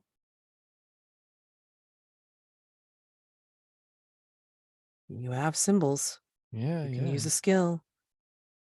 Um, yeah. I'm trying to figure out how to make it risky. Um, um, You don't necessarily have to, but I mean, yeah. like I think you'll recognize some of it, but for whatever reason, it's not decipherable by your usual codes and symbols and languages that would be printed to this scale. Some would say it would be new, Oh, something completely new. something different, something new. Mhm. Um, well, then we have to try and, if the papers are shredded, then we have to try and reassemble them. Absolutely. So, gonna say that this would definitely be a light die for this. Sure. And then, I mean, again, like nothing really risking at this point. So, I mean, like conceivably, you could just roll with one light die. Although we could always add a devil's bargain if you want to make things interesting. Show me what you got. What do we roll for him? I'm gonna say no matter what. I'm gonna say that you recognize from the code, from what you decipher of this, it brings back a very distinct memory of Tanner. And you don't know why it looks like this. It's almost like the code that you're reading is commanding you to remember that memory. I'm gonna say no matter what. Can we say that there's like monitors in this room? Absolutely. No matter what, you see Frankel on board. You see at least 4 Frankels on board, and they're all coming towards you.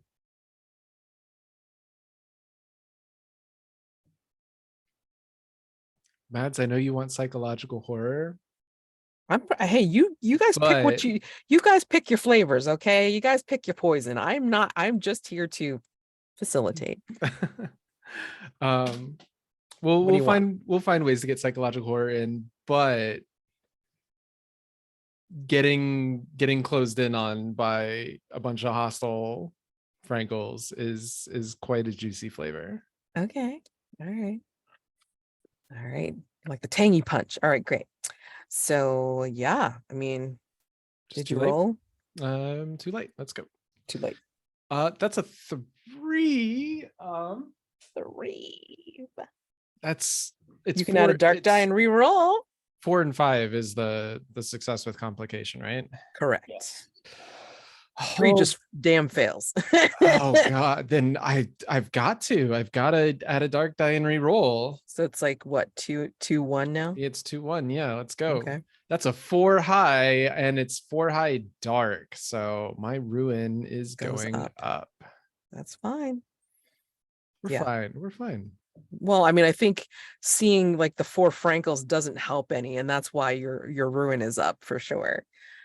So yeah, I think is as the 4 Frankels like, close in on you, like, or you see them on the monitor, the panel.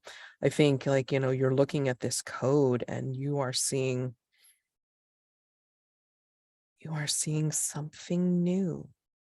This is a communication between the corporation that is the council of the council that has sent you out here, working in line with the corporation.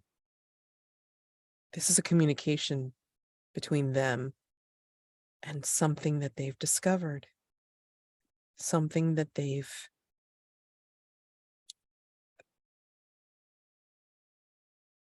entertained, something that they put research into. And this is part of that something's language.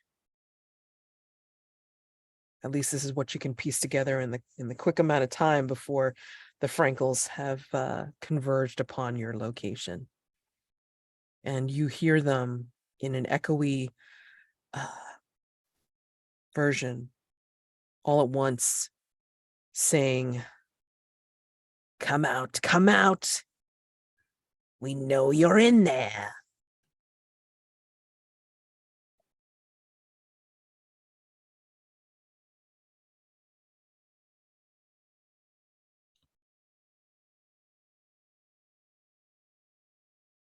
I think we've resolved at this point that we're not making it off the Allura alive. But now this is important. I need to get to the bridge because I need to send the signal out.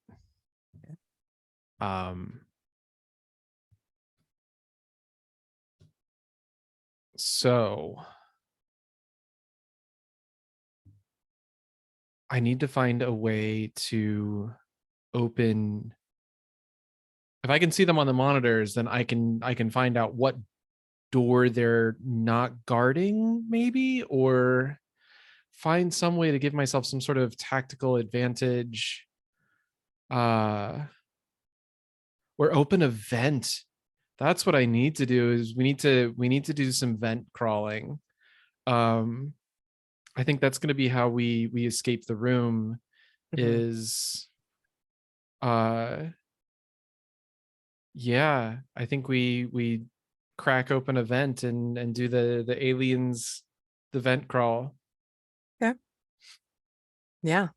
So I think once they make it inside, I think they don't see you because you have cracked open the vent and you have gone through. It's a tight fit, but you're willing to elbow it through. You should be good. And you hear their echo behind you. It's like, where did he go? He was supposed to be in here. Like in like for full on like choral echo because they're all speaking at the same time. Vaegar, after you do this and activate the security system, sealing the deal, knowing that doors have closed and locked, and you've locked down some of the escape pods that are sitting dusty and unused, even though the system says that they've been launched. After locking all this I down, didn't get that. Could you try again? no Apple Watch. So what are you doing now? I'm not sure I understand. This is great. This is wonderful. Um, Technology. it's very prescient right now. It's very. Mhm.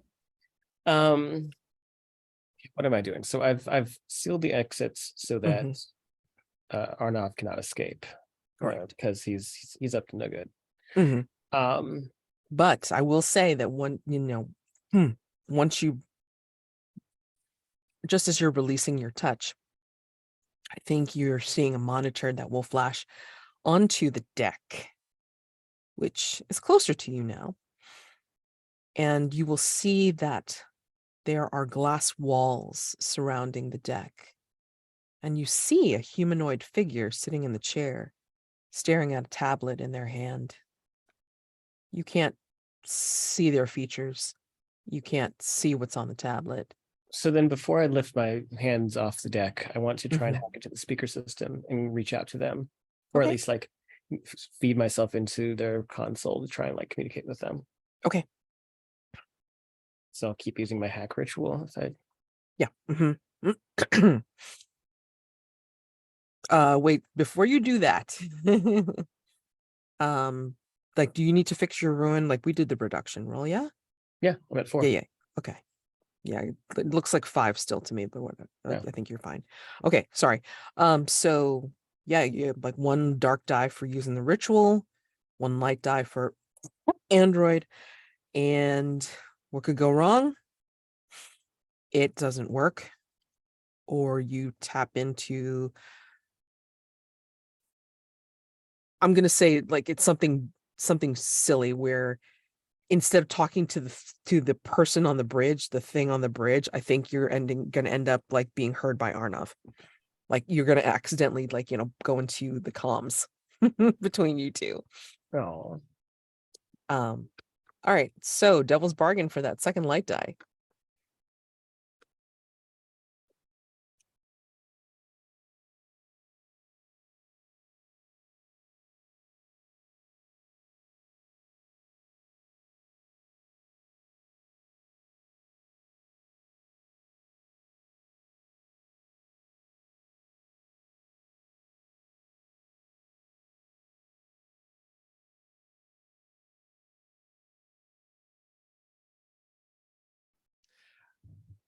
I think no matter what, you know that all the answers are held in that tablet on the bridge. You are very, very sure that that is the case. I'm gonna say no matter what, whatever physical device you've been using to jack into the electronics and plug in, you notice this time there's blood around it. I'm gonna go with that one since I've been using my fingertips. I think that's gonna be interesting. Yeah. Mm. Nice. Okay, cool. All right. 6 light. Okay. Nice. Okay, okay. Were you supposed to roll a dock for that? Was it deadly? No, because I thought you were using hack again. Oh, you're right. You're right. You're right. 6 again. Oh my God. Better take a picture of that.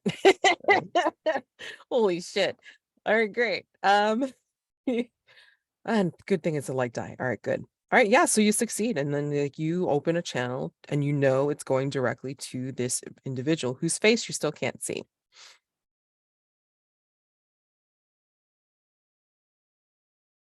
What do you say?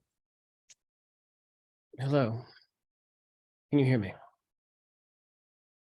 The figure does not turn towards the camera that you can see them, but you hear a resonant voice that's been modified somehow, so you know it's kind of been uh, messed with, so you can't quite recognize it, at least even to your hearing. And it says, "Yes, I hear you." What was your work here on the ship? What are you doing? What was the ship for? These are not the answers you seek. You want security for the signal. Yes? Yes. Tell me how I can acquire that. Bring me secrets. Bring me blood.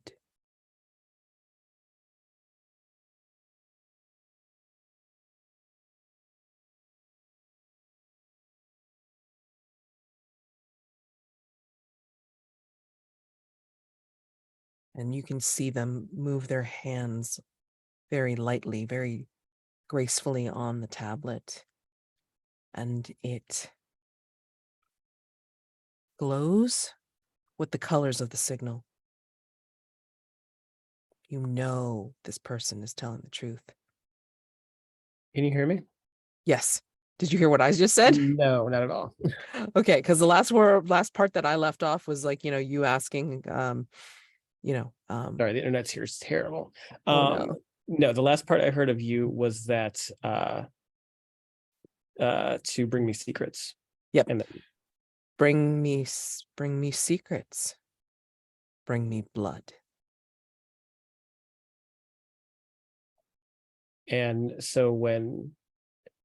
so if it's okay, I think, because I don't know what you said after that. But if it's okay, I think what happens then is that he's booted out of the system, Sure. and he doesn't realize why, because this is very much like a rudimentary, hacking job. This is like 101 kind of stuff. Mm-hmm. For at least for him.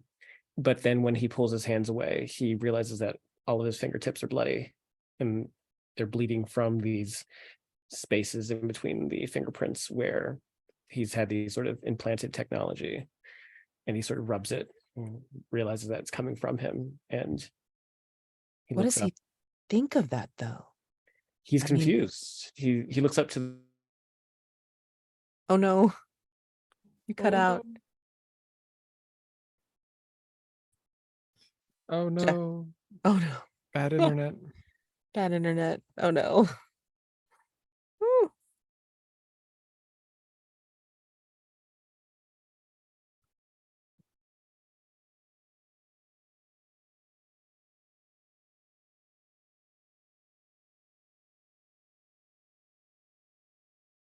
Oh, We is he- heard. Can you hear us? Yes. Okay. Okay. The last thing I heard was it's like, you like I look up to, and then you completely cut out. Yeah, it's funny, yeah, because I said I look up to the blood red lights that were flashing. Yep. And that's when you cut off for me too. Okay. So he looks up to the blood red lights, kind of sees that recognition of color for a moment, and feels a sort of like stinging almost in his fingertips that doesn't register as anything that he's familiar with. Yeah. He knows it sort of rationally because he knows these symptoms of pain, but he's feeling it, and it's setting him off in a way that he can't comprehend. But you're bleeding. It's like, are you supposed to do that, Vaegar? Well, no, not at all. I don't have blood. Yeah. Yeah. Arnav, you're making your way down this one vent shaft. And I think you're able to still see like a dim view of your hologram. Of course, the schematic is a little bit blurry / dim because the signal's not that great here. And you're making your way down, but you're getting closer to the bridge. And I think from your vantage point through like the vent cover, I think you can see that you are above the deck. You are above the bridge, the glass walls, and you're looking down at the top of the head of this person that's sitting here. And they're holding this tablet, and you know that this tablet has what you need. More translation, more connection to that code that you saw, of that new thing, that different thing that somehow the corporation and the council have communicated with.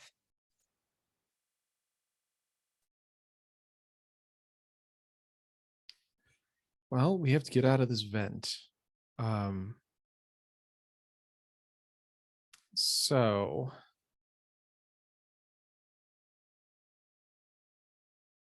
I think we're going to look for our next point of egress and try and get out.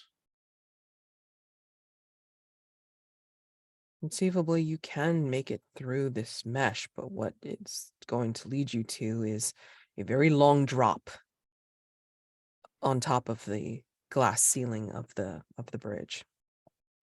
Consider the bridge being like this weird cube that sits like almost smack dab in the center of the ship. Ah. And Well, I think as you're figuring out your move to get out of here and to try to get onto the bridge, I think you see there's like, this individual like reading the tablet, and then there's these monitor screens that you're able to look down onto. I think a couple of these monitors will flash intermittently, and what they're showing is you with Vaegar. No, not Vaegar. You with Tanner. That happier time where you were with Tanner. What are you doing? What are you doing in these memories? we're sitting on a balcony in a place on either Earth or a planet that's been terraformed to be functionally the same thing, but in a place very Mediterranean, very Grecian. Can't hear it obviously because we're looking at a screen, a very small screen, but I think Arnav can actually still hear just the waves rolling in.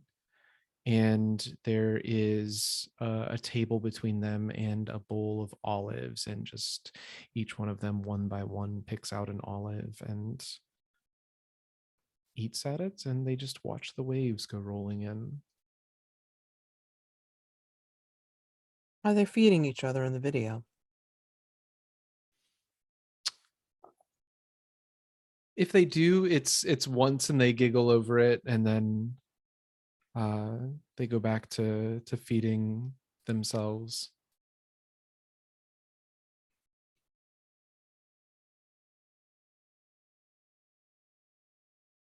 Vaegar, I think you're also seeing, from your vantage point, I think you see monitors that are facing you as well as you make the approach to the bridge.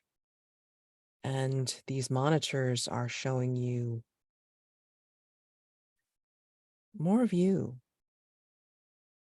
or more similar beings of you. They're not dressed quite yet, but the form is complete. The synthetic skin is very real to an average onlooker. Complete package. Everything is very human-like. You would not be able to tell, except for the ones that are being switched on, that flutter their eyelids open. You see, instead of eyes, it's more like an 8K screen that seems to flash either readouts or complete videos where the eyes should be. And there are people in lab coats here. People in lab coats. Yeah, there are people in lab coats that are just checking these models over, making some tests, taking some readings, and they are setting an approval stamp that quickly, well, it looks like an embossing on the bicep of each one of these models, and it quickly disappears underneath the skin.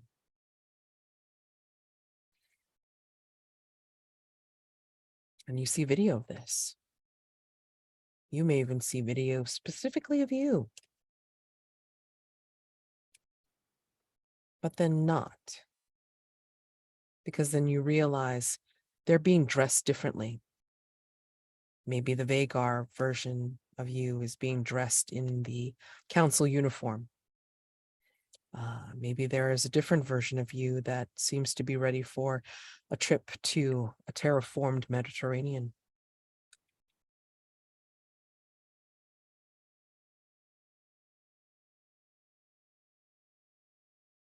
And you see this.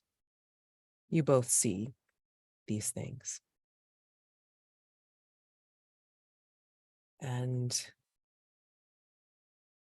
I think you also see,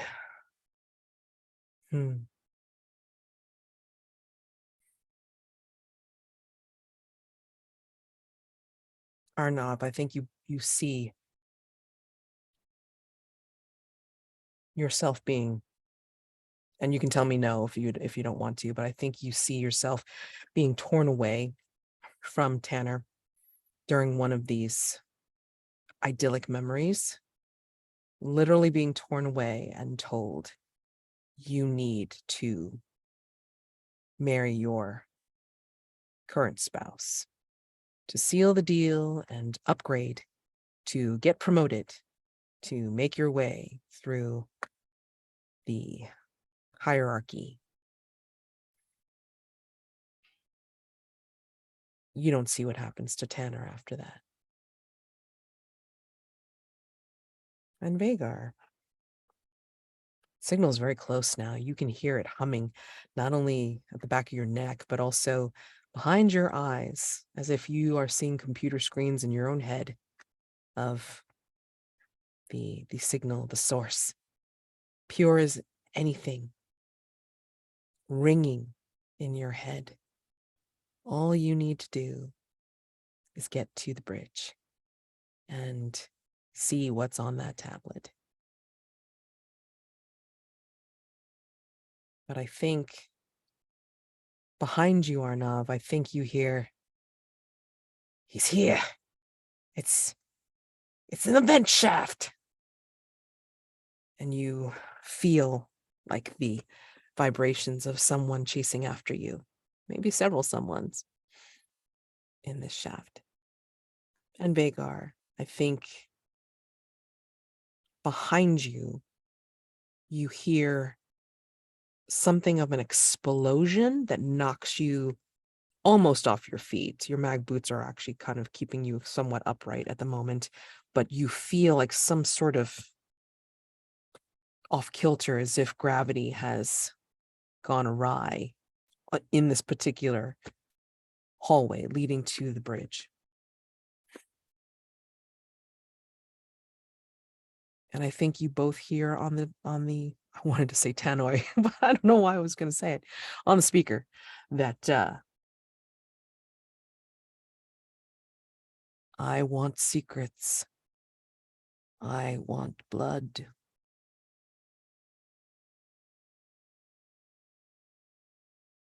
What do you do?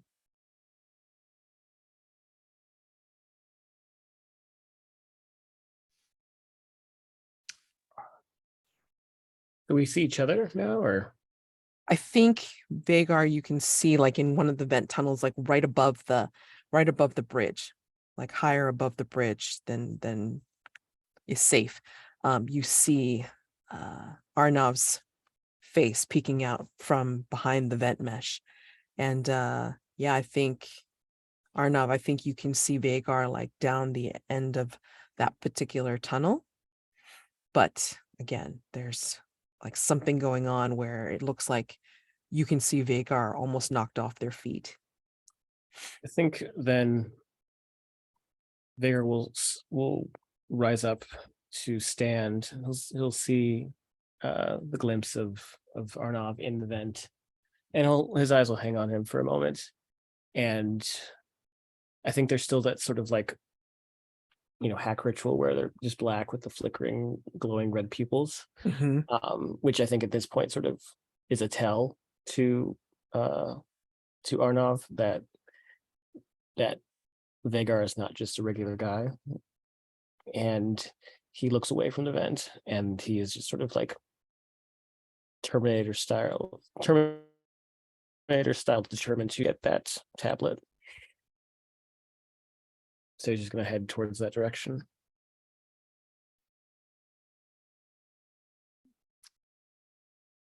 We need to It's a try and hatch. There's a Yeah. hatch at the top of the bridge. The bridge ceiling. I think we're gonna kick out the mesh and use our mag boots and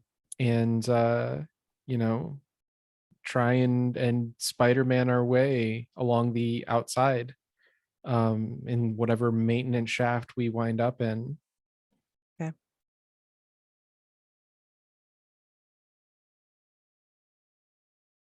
Try and get there Let's see. faster. Ooh, okay. Well, let's see.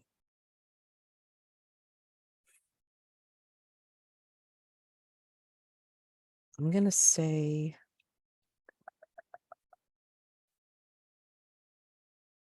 yeah, gravity is going a little haywire for you,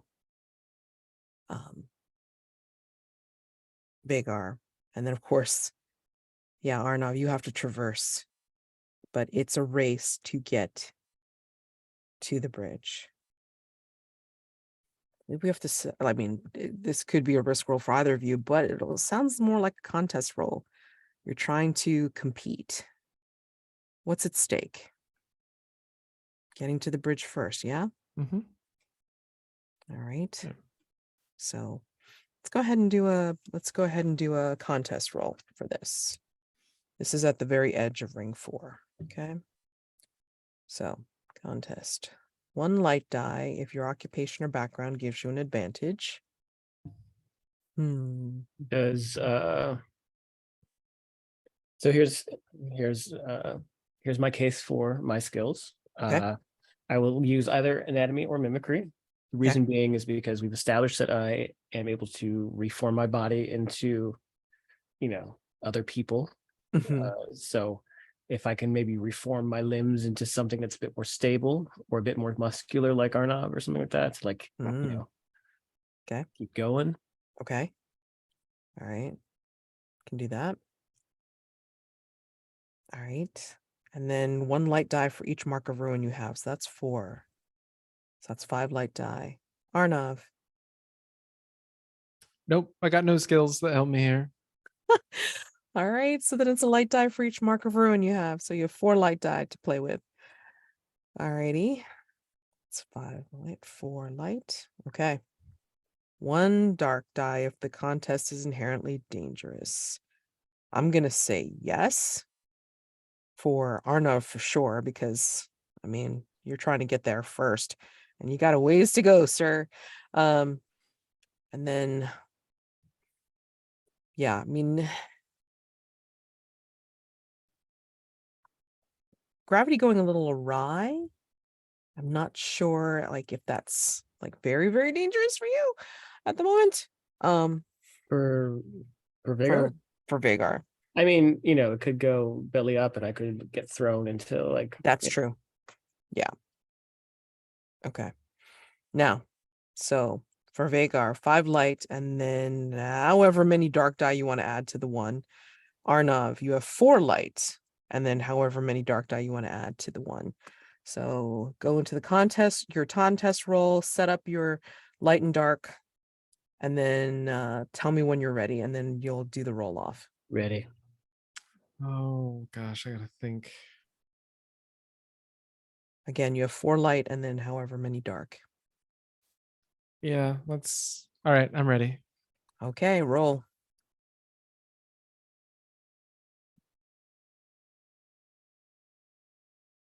Oh my god. It's the ones, right? It's the dark Yep. ones. Dark ones. Oh my. So I Okay. win, but You lose. This is okay. Please take a picture because we need to prove this, because this is exactly how Jazzy went out. In the previous game. Holy frick. Oh my god. Ruin Up went by 2. So you won, but you I lost. killed it though. I killed. I got all. Look at all these 6s. I know. I'm hitting it. Like that's why I want you to Hitting take a picture. Holy shit. I'm swimming in it. Oh my god. Okay. Okay. Surprised right. you only got 2 ruin out of that. But again, doesn't matter. Like I said, Vaegar won, but also lost. Holy shit. I gotta hear this. So yes, please tell me as we reach the end. Unit 4 5. I love it. I love it. Love it. Please tell me how you are. You get to the deck. You get to the bridge first, but you're lost. So I think when Arnav comes out of the vent, he already sees Vaegar on the warpath towards this individual with the tablet in their hand, and we haven't seen their face. We've only heard them speak through the system, the signals.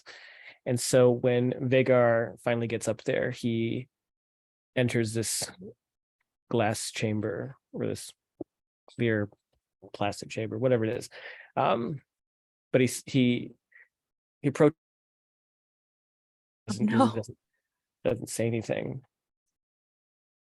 And he looks down and just asks, "The tablet, may I see it?" And the figure raises a hand and gives the tablet over. And Vaegar it's not naivety, it's just sort of a lack of experience. He doesn't know to be cautious in this way. He doesn't know that this could be what it in fact is, which is a hoodwink. And so when he takes the tablet, he does as he's done before, and he presses his hands to it, but he's got those bloody fingertips, and he's having difficulty jacking into the system because he's feeling these sharp electrical pains coursing through his body in what would be described as electrocution, but he's not supposed to feel electrocution. That's what he knows the symptoms again, but he doesn't understand it on a real physical level. But he's slowly downloading this information, even though it's extremely painful for him. And there's a moment where the head of this figure turns up towards Vaegar, and it is Franco. It's their face.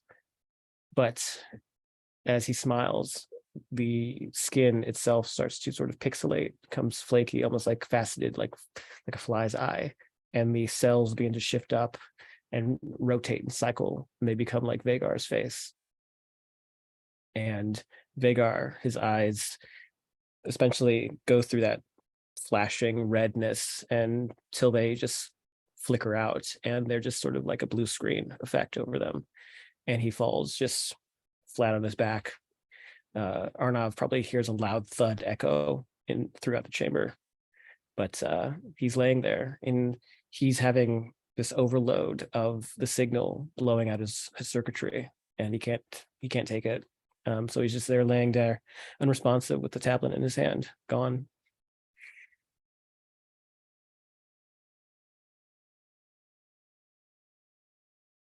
And you get there second, Arnav. Rough go. You had to fall a little bit, clumsily parkour your way down. And then I think you land in the glass cube of the bridge just as Vaegar is on the floor, convulsing a bit from the overload and just unresponsive, still clutching that tablet in their hand. And the individual turns to you, and it is yet another Frankel.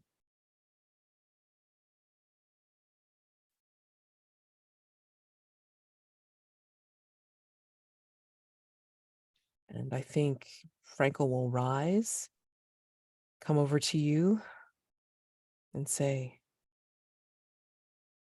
"Tell me a secret. What you got?" No, what is going on here? He won. He is in the signal now. In the signal? What is this ship? I thought it was a battleship. Yeah.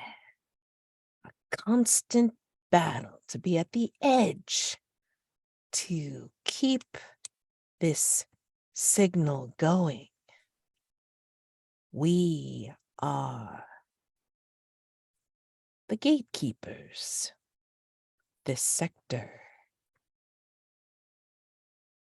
We keep the signal pure, and we experiment with communicating out into the world, into the universe. It's what you always wanted, right? To communicate, to find other species to communicate with. I'm gonna shove past him and try and resuscitate Vaegar. I know it's futile. I don't think Arnav does yet. Well, No. or he might just struggle in vain anyways. While this like villain monologue is happening. But when it's complete,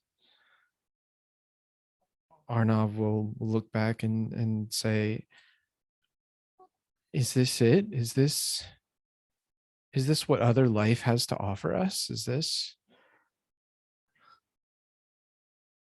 There's nothing but death and destruction in this ship. There's a bunch of you running around. For what? To torture us? To keep the signal safe. It can't have all that abundance around it. It'll corrupt the signal. To communicate, it has to be something consistent, something that can be replicated.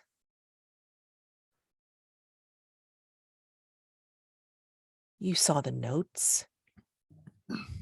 It comes out garbled if you try and feed it through the usual communications, alphabets and coding. It won't accept it. It's too vast. You have to feed it. You have to focus it. You have to ground it. Otherwise, it just drifts off into space. Is that what you want? You want it to dissipate?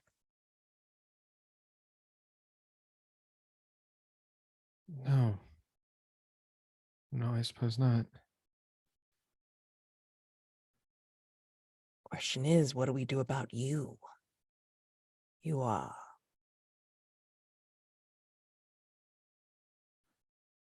You helped us out before. But I don't know. This confusion you seem to have may corrupt the signal yet. I mean, we could go with our usual orders, or we can. Can't I just go home?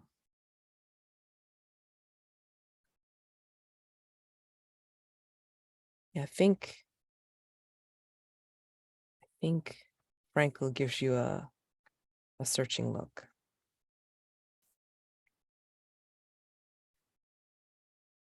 Maybe we should share some of that signal with you. Not a lot, just enough so you understand what you're leaving behind. And I think this is where they will reach over and take the tablet from Vaegar's hands and hand it to you to look at. Please make a ruin roll. Ruin roll. It's a 1. Yeah.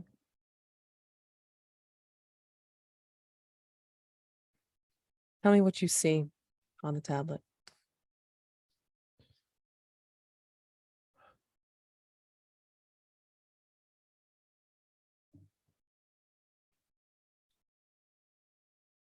Is it something I fear or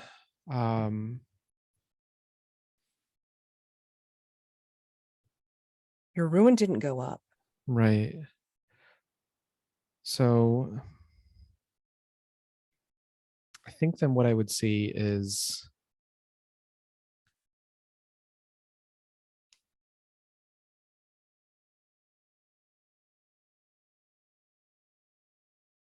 writing symbols, but imagine trying to explain alphabet to somebody, to a society or a species that never developed it. It's meaningless garble. It moves in ways that we would never consider to be language. But I think Arnav sees just enough pattern in the madness to understand that there is a system here, because there has to be. But it's not one that he could recognize any more than you could like listen to a dial-up sound and understand it to be a different language's version of Bach.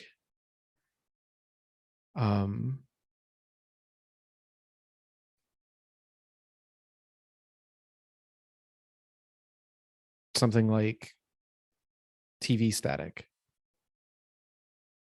I think he looks a little disappointed when you come away from the tablet with, I guess, not what he was expecting on your face.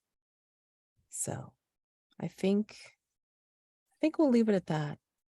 Like on the scene of Franco looking at you almost pityingly, and you looking at the tablet with this look of confusion and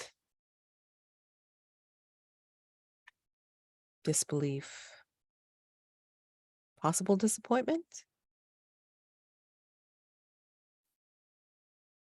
And we can break maybe for a couple minutes just in case anybody needs to think about stuff for the epilogues. Again, epilogues are if you are lost or killed, how the world or what the world is like after your character's passing. Try not to implicate the other character. And if you have survived, then how you have come away from this at any distant point in the future, but yet are forever changed. So I'm let's good to give go. I'm sorry, Oh, I said I'm good to go, but if Kevin needs some minutes. do you need a minute or two? I think I can come up with something while Vaegar's epilogue is narrated. Cool. All right, we'll press on. Go ahead. All right. Quite as simple. We pull out from where we see Arnav standing over Arnav and what did I call him? Frankel, standing over the unresponsive body of Vaegar. His head is to one side. We see that his eyes are still that sort of like blue screen effect, but he has like a little bit of red pooling up in his nose, and it starts to kind of slowly dribble out. But then we cut to somewhere else entirely, somewhere clean and white. The logo that was on, I guess, both Arnav and Vaegar's uniforms is here featured prominently in this facility. And we can see that they are working with robotics, with androids. We see them shuffling different parts. We see, some people on consoles, on computers. We see some people meeting with each other, talking over these different prototypes. We come to Vaegar, or what looks to be Vaegar, naked on a slab. He's still plugged in, so to speak. He hasn't received the brand on his bicep. He's just sort of looking out, very placid looking, no expression in his eyes. They aren't the kind of black with red anymore. They're back to that sort of slate blue color. And another figure approaches in a lab coat with the symbol on the arm of the corporation, of the company. And the hand reaches up, sort of examining this new prototype. It does some tests on it, taps a pen to it. When it does, the skin sort of ripples and changes from this ghostly pale white to this like deeper brown, and then back to white. And just in this little patch where he's touched this sort of ripple, almost like he's testing its ability to adapt to what it needs. And another figure approaches, this one in his suit, and pats the man on the lab coat, his shoulder. He says, "It's coming along well. Just make sure you get me those files by the end of the day." And the man in the lab coat says, "Of course, sir." And when he turns, we see that it is Tannoy. Looks identical to Vaegar in this moment, except he's wearing clothing. And Tanner goes and takes his files. He continues to work on this new model of Vaegar, but as he's typing, it asks for a password. And when prompted, he puts in Arnav, followed by Arnav's birth date, year.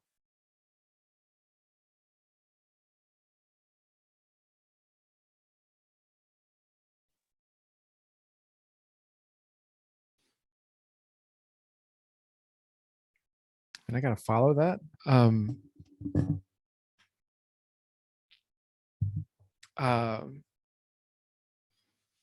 We get to some indeterminate number of years in the future. There is a hologram on a terminal. Reads very much like an oldie-timey newspaper. Headline is Allura, reported all hands lost, and stock photo, various text beginning to scroll up along it. And as the camera pulls back, we see that it is sitting on a bed in what looks to be a relatively clean and sterile room, sunlight filtering in through the window, gentle breeze ruffling the curtains, and the sound of waves begins to creep in, seagulls. Camera pans over slightly and we see a doorway, and outside of that doorway is a balcony with a little white table, 2 chairs next to it, and in the left one sits a figure we've come to recognize. He's not in the same clothing, maybe a little orange to it, but his hair is grayer now, and there is a bowl of olives in the middle of the table.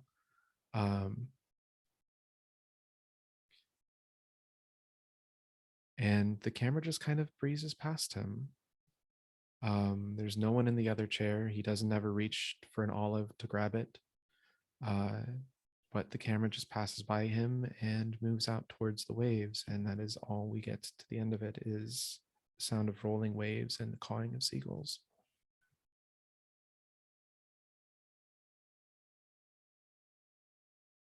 And that is the end of our incursion of Allura. Congrats, I think. Yeah, debrief. Stars and wishes. Stars are what you liked about the session, each other, gameplay, the game, and wishes are, I don't know, what you, if you would have changed anything, but if you wanted to play this again, like, what you think you would do, Well, my wish, first and foremost, is that I wish I had a better internet connection and that my headphones worked. So I apologize for all that Oh no, stuff. worked out. It's fine. Because that was frustrating for me. So I'm assuming it was at least somewhat frustrating for everybody else to have to deal with. But despite that, still glad I did it, and still glad I had fun. And yeah, I wasn't sure what the vibe was, which is kind of why I was leaning into the Android stuff. Mhm. And I don't know if that's what's written, but that's just kind of the vibe It that I is. picked up. Yeah. Because I know that there's room for like the more like weird psychological event horizon stuff. But I just kind of gravitated towards the robot horror. Maybe it's because AI is so in my face right now. That's fine. But yeah, thank you for running it. I know that you're very passionate about it, and like being able to run it twice in one day. I'm a weirdo. It's fine. No, listen, I applaud that kind of commitment, and that fortitude. I don't know if I have it. But yeah, I would. The reason I bring it up is because I would not be able to tell that you were like running multiple games in the day. Like it didn't feel like there was any sort of like fatigue or anything like that. Like it felt very present. So star for that. And then yeah, Kevin, love play with you. And I love the little twist of like, he's kind of has the hots for Vaegar. Always here for that. And yeah, just the really I think both of us had I think it's natural to have kind of a melancholy epilogue with Trophy Dark because that's the nature of the game. But I think the buildup from this sort of like robot terror to this more emotional thing that we ended up with, I think you sort of took it there in this very quiet moment. And yeah, I really respected it and appreciated that, respected it. In fact, I'll merge the two words together because that's where I'm at in my life right now. Portmanteau. But I'm gonna stop blathering. I had a good time. Thank you. And yeah, I'm glad I went out in a blaze of glory or something. My wish is, I wish it would have occurred to me to do the antithesis of the secret robot story earlier, the teasing more of the what if you're not a robot, with the blood devil's bargain. I wish that idea would have occurred to me earlier, but I was happy when it didn't. I was happy when you ran with it, because that's even just a little like snippet, the little tease that we got, I think still added a great deal of story of what was going on with the robots, the androids. Yeah, I came into this incursion like kind of hoping that I would get answers at the end of it, and I'm strangely almost happier that I didn't. That like I'm still not exactly sure what is going on the Allura, and I think I'm okay with leaving it sort of at that level of mystery. And of course understanding that it's Trophy Dark, there are no to a certain degree there's no like hard canon answer as to what's going on. But I also understand that, like, I was trying to suss out the vibe a little bit because it started as mystery, then went into like disaster thriller, then did go to this emotional place. It's amazing how much, you know, we were able to ride that roller coaster in 3 hours time. Yeah, and it was fun to explore and move around the ship that way. And of course, with Trophy, we attached to Frankel and adopted him as our little horror monstrosity, as you do in Trophy. That was fun. I enjoyed Frankel for all of the horror that he brought to this. Yeah, I forgot to mention in my epilogue that the corporate guy looked like Frankel. Oh my god, Forgot that detail. they're all there. It's Battlestar Galactica, where there's like 6 Cylons and everybody looks like them. But yeah, I had a blast. It's also like the pacing in single session Trophy Dark is just such a different vibe. You know, I can definitely see how, like, if we had 3 more hours, we could have a lot of fun just like building out this whole lore of this place and this world. And it's like, no, there's bloody footprints, so you've got to go. Very different vibe to it. And I like them both. I like them both for different reasons. But I didn't dislike One Shot Trophy Dark. Glad to hear it. Oh my gosh. So yeah, my stars are for both of you. I mean, I spend a lot of my time when I run Trophy, and specifically this one, listening very hard to what the characters are gravitating to. I mean, I do that anyway when I GM, but I mean specifically for Trophy because there's all these little tidbits that you give as characters that I can only run with the prompts. I can see the stuff, the questions that the game asks me to ask, but I can't go any further than that because I have to listen to what the players say. And it's wonderful every single effing time. I mean, and the decisions that you make with the devil's bargains twists it around even more. I was thoroughly expecting, like, you know, one or the other times of like going with the more psychological choice. You didn't. You wanted to run with disaster. You wanted to run with the android part. In some of the other games that I've run, they didn't. You know, it was like barely touched upon, or maybe they ran with psychological horror because that's what their character demanded, or that's what their character arc needed, or something like that. So, I mean, I think the vibes really depend upon the decisions that are made, not only for when you enact your rituals or call upon your background and occupation, but really honestly when it comes down to the devil's bargains. Yeah.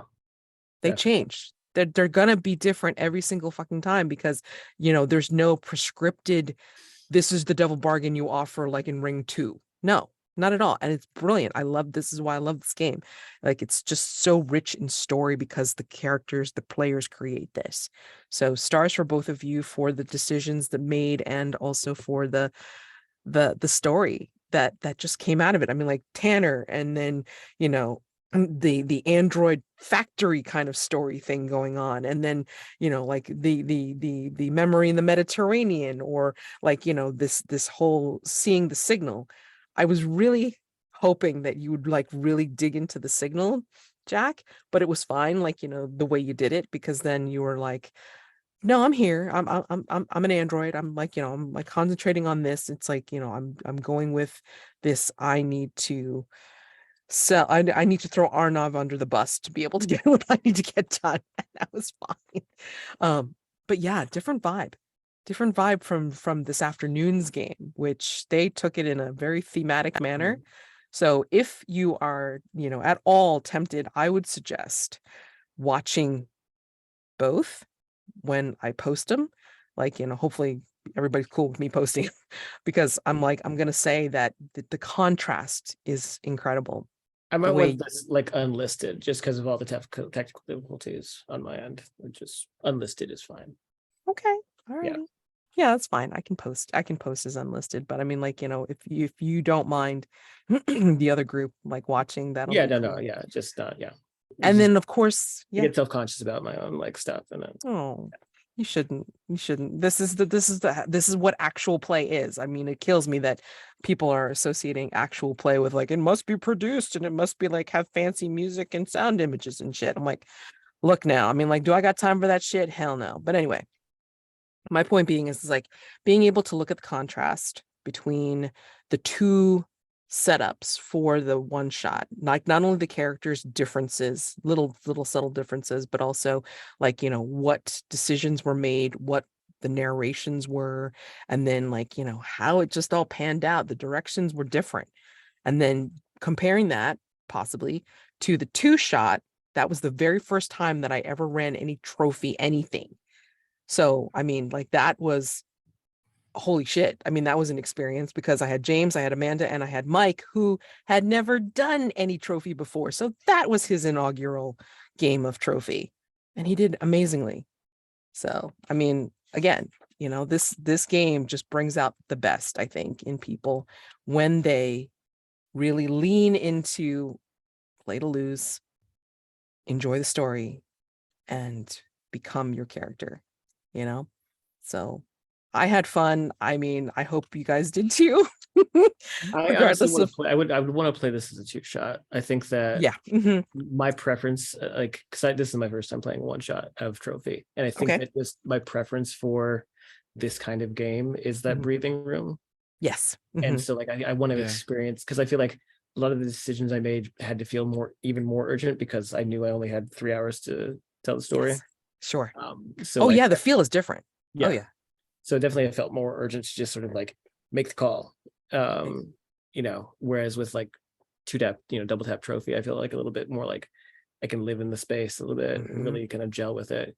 So I think that would be my preference to if I play this again. I do. Yeah. I know I want to play this again because I like the vibes and I want to know Yeah. like what it feels like to be more of that like language side, that more like Oh yeah.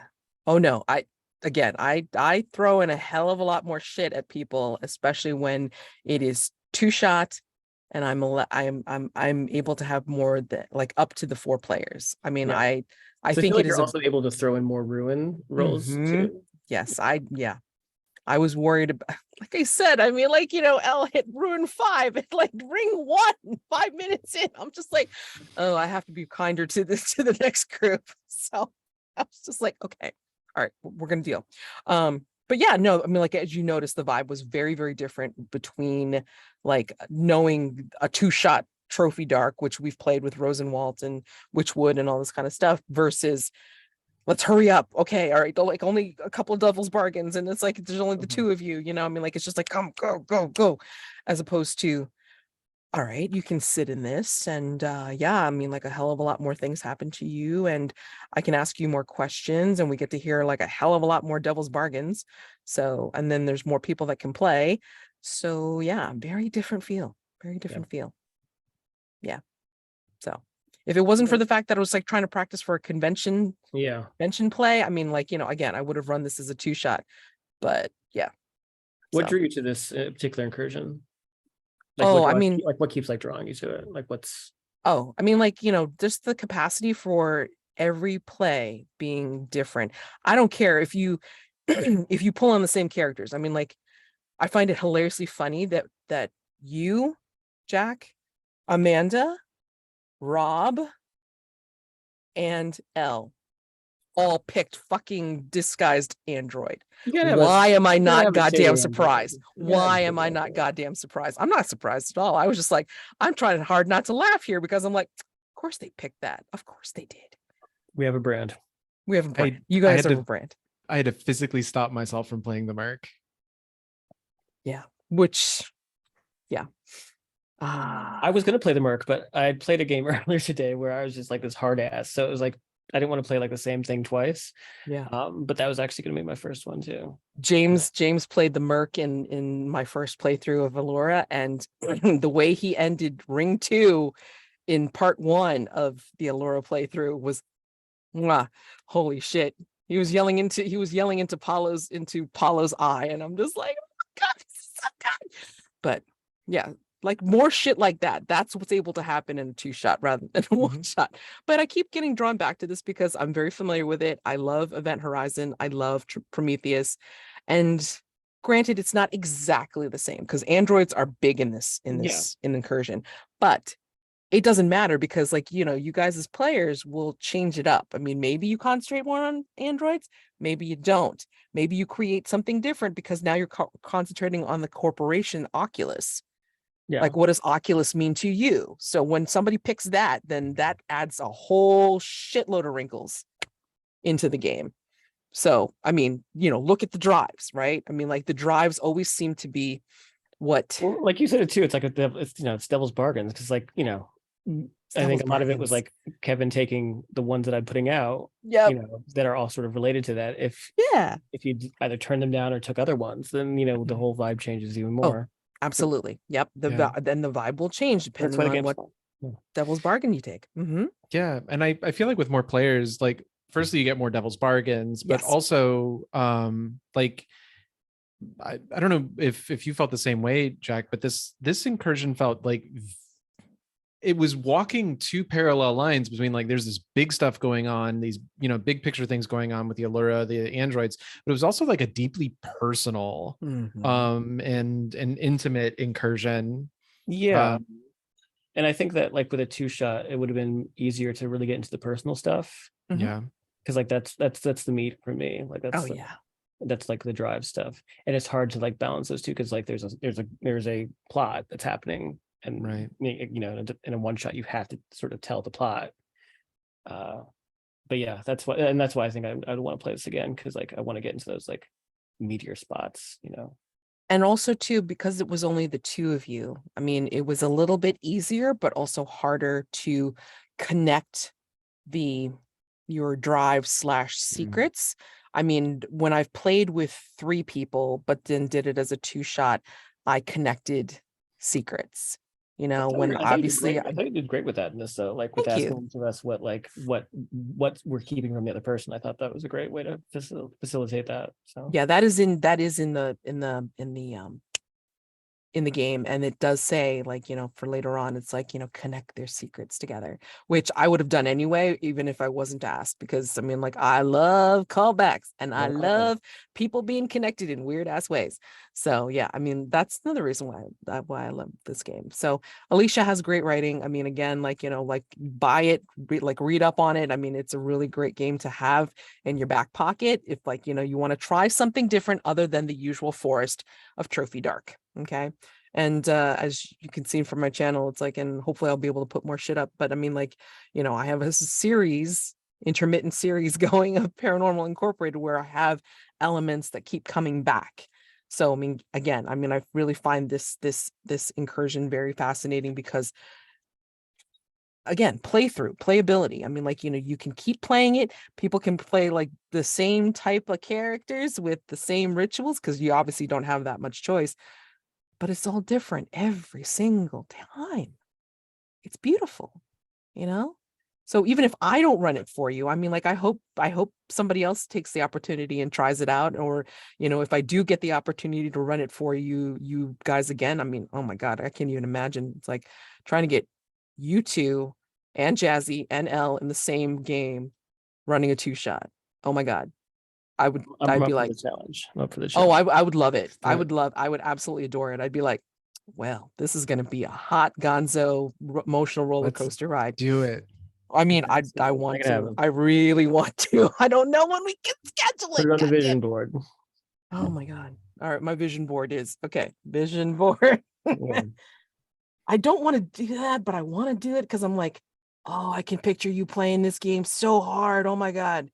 Like, getting you and, like, you two and Elle and, well, damn it, me in a game, and then having Mike run Good Society. Oh shit. That's going to be fucked up. That's going to be fucked up. So anyway. Yep. I got to get going. I've got cats to tend to. Okay. They're making noises. So No thank you again problem. for running. Apologize again for the don't worry about it. difficulties. I hope I'll have it sorted out before tomorrow night, but we'll see. Okay. Well, I mean, let me know if there's any issues. All right. Yeah, So I'll keep you posted. absolutely. So you guys have a great night. Happy gaming for if I don't see you soon. All right. Thanks, guys. Yeah. Bye.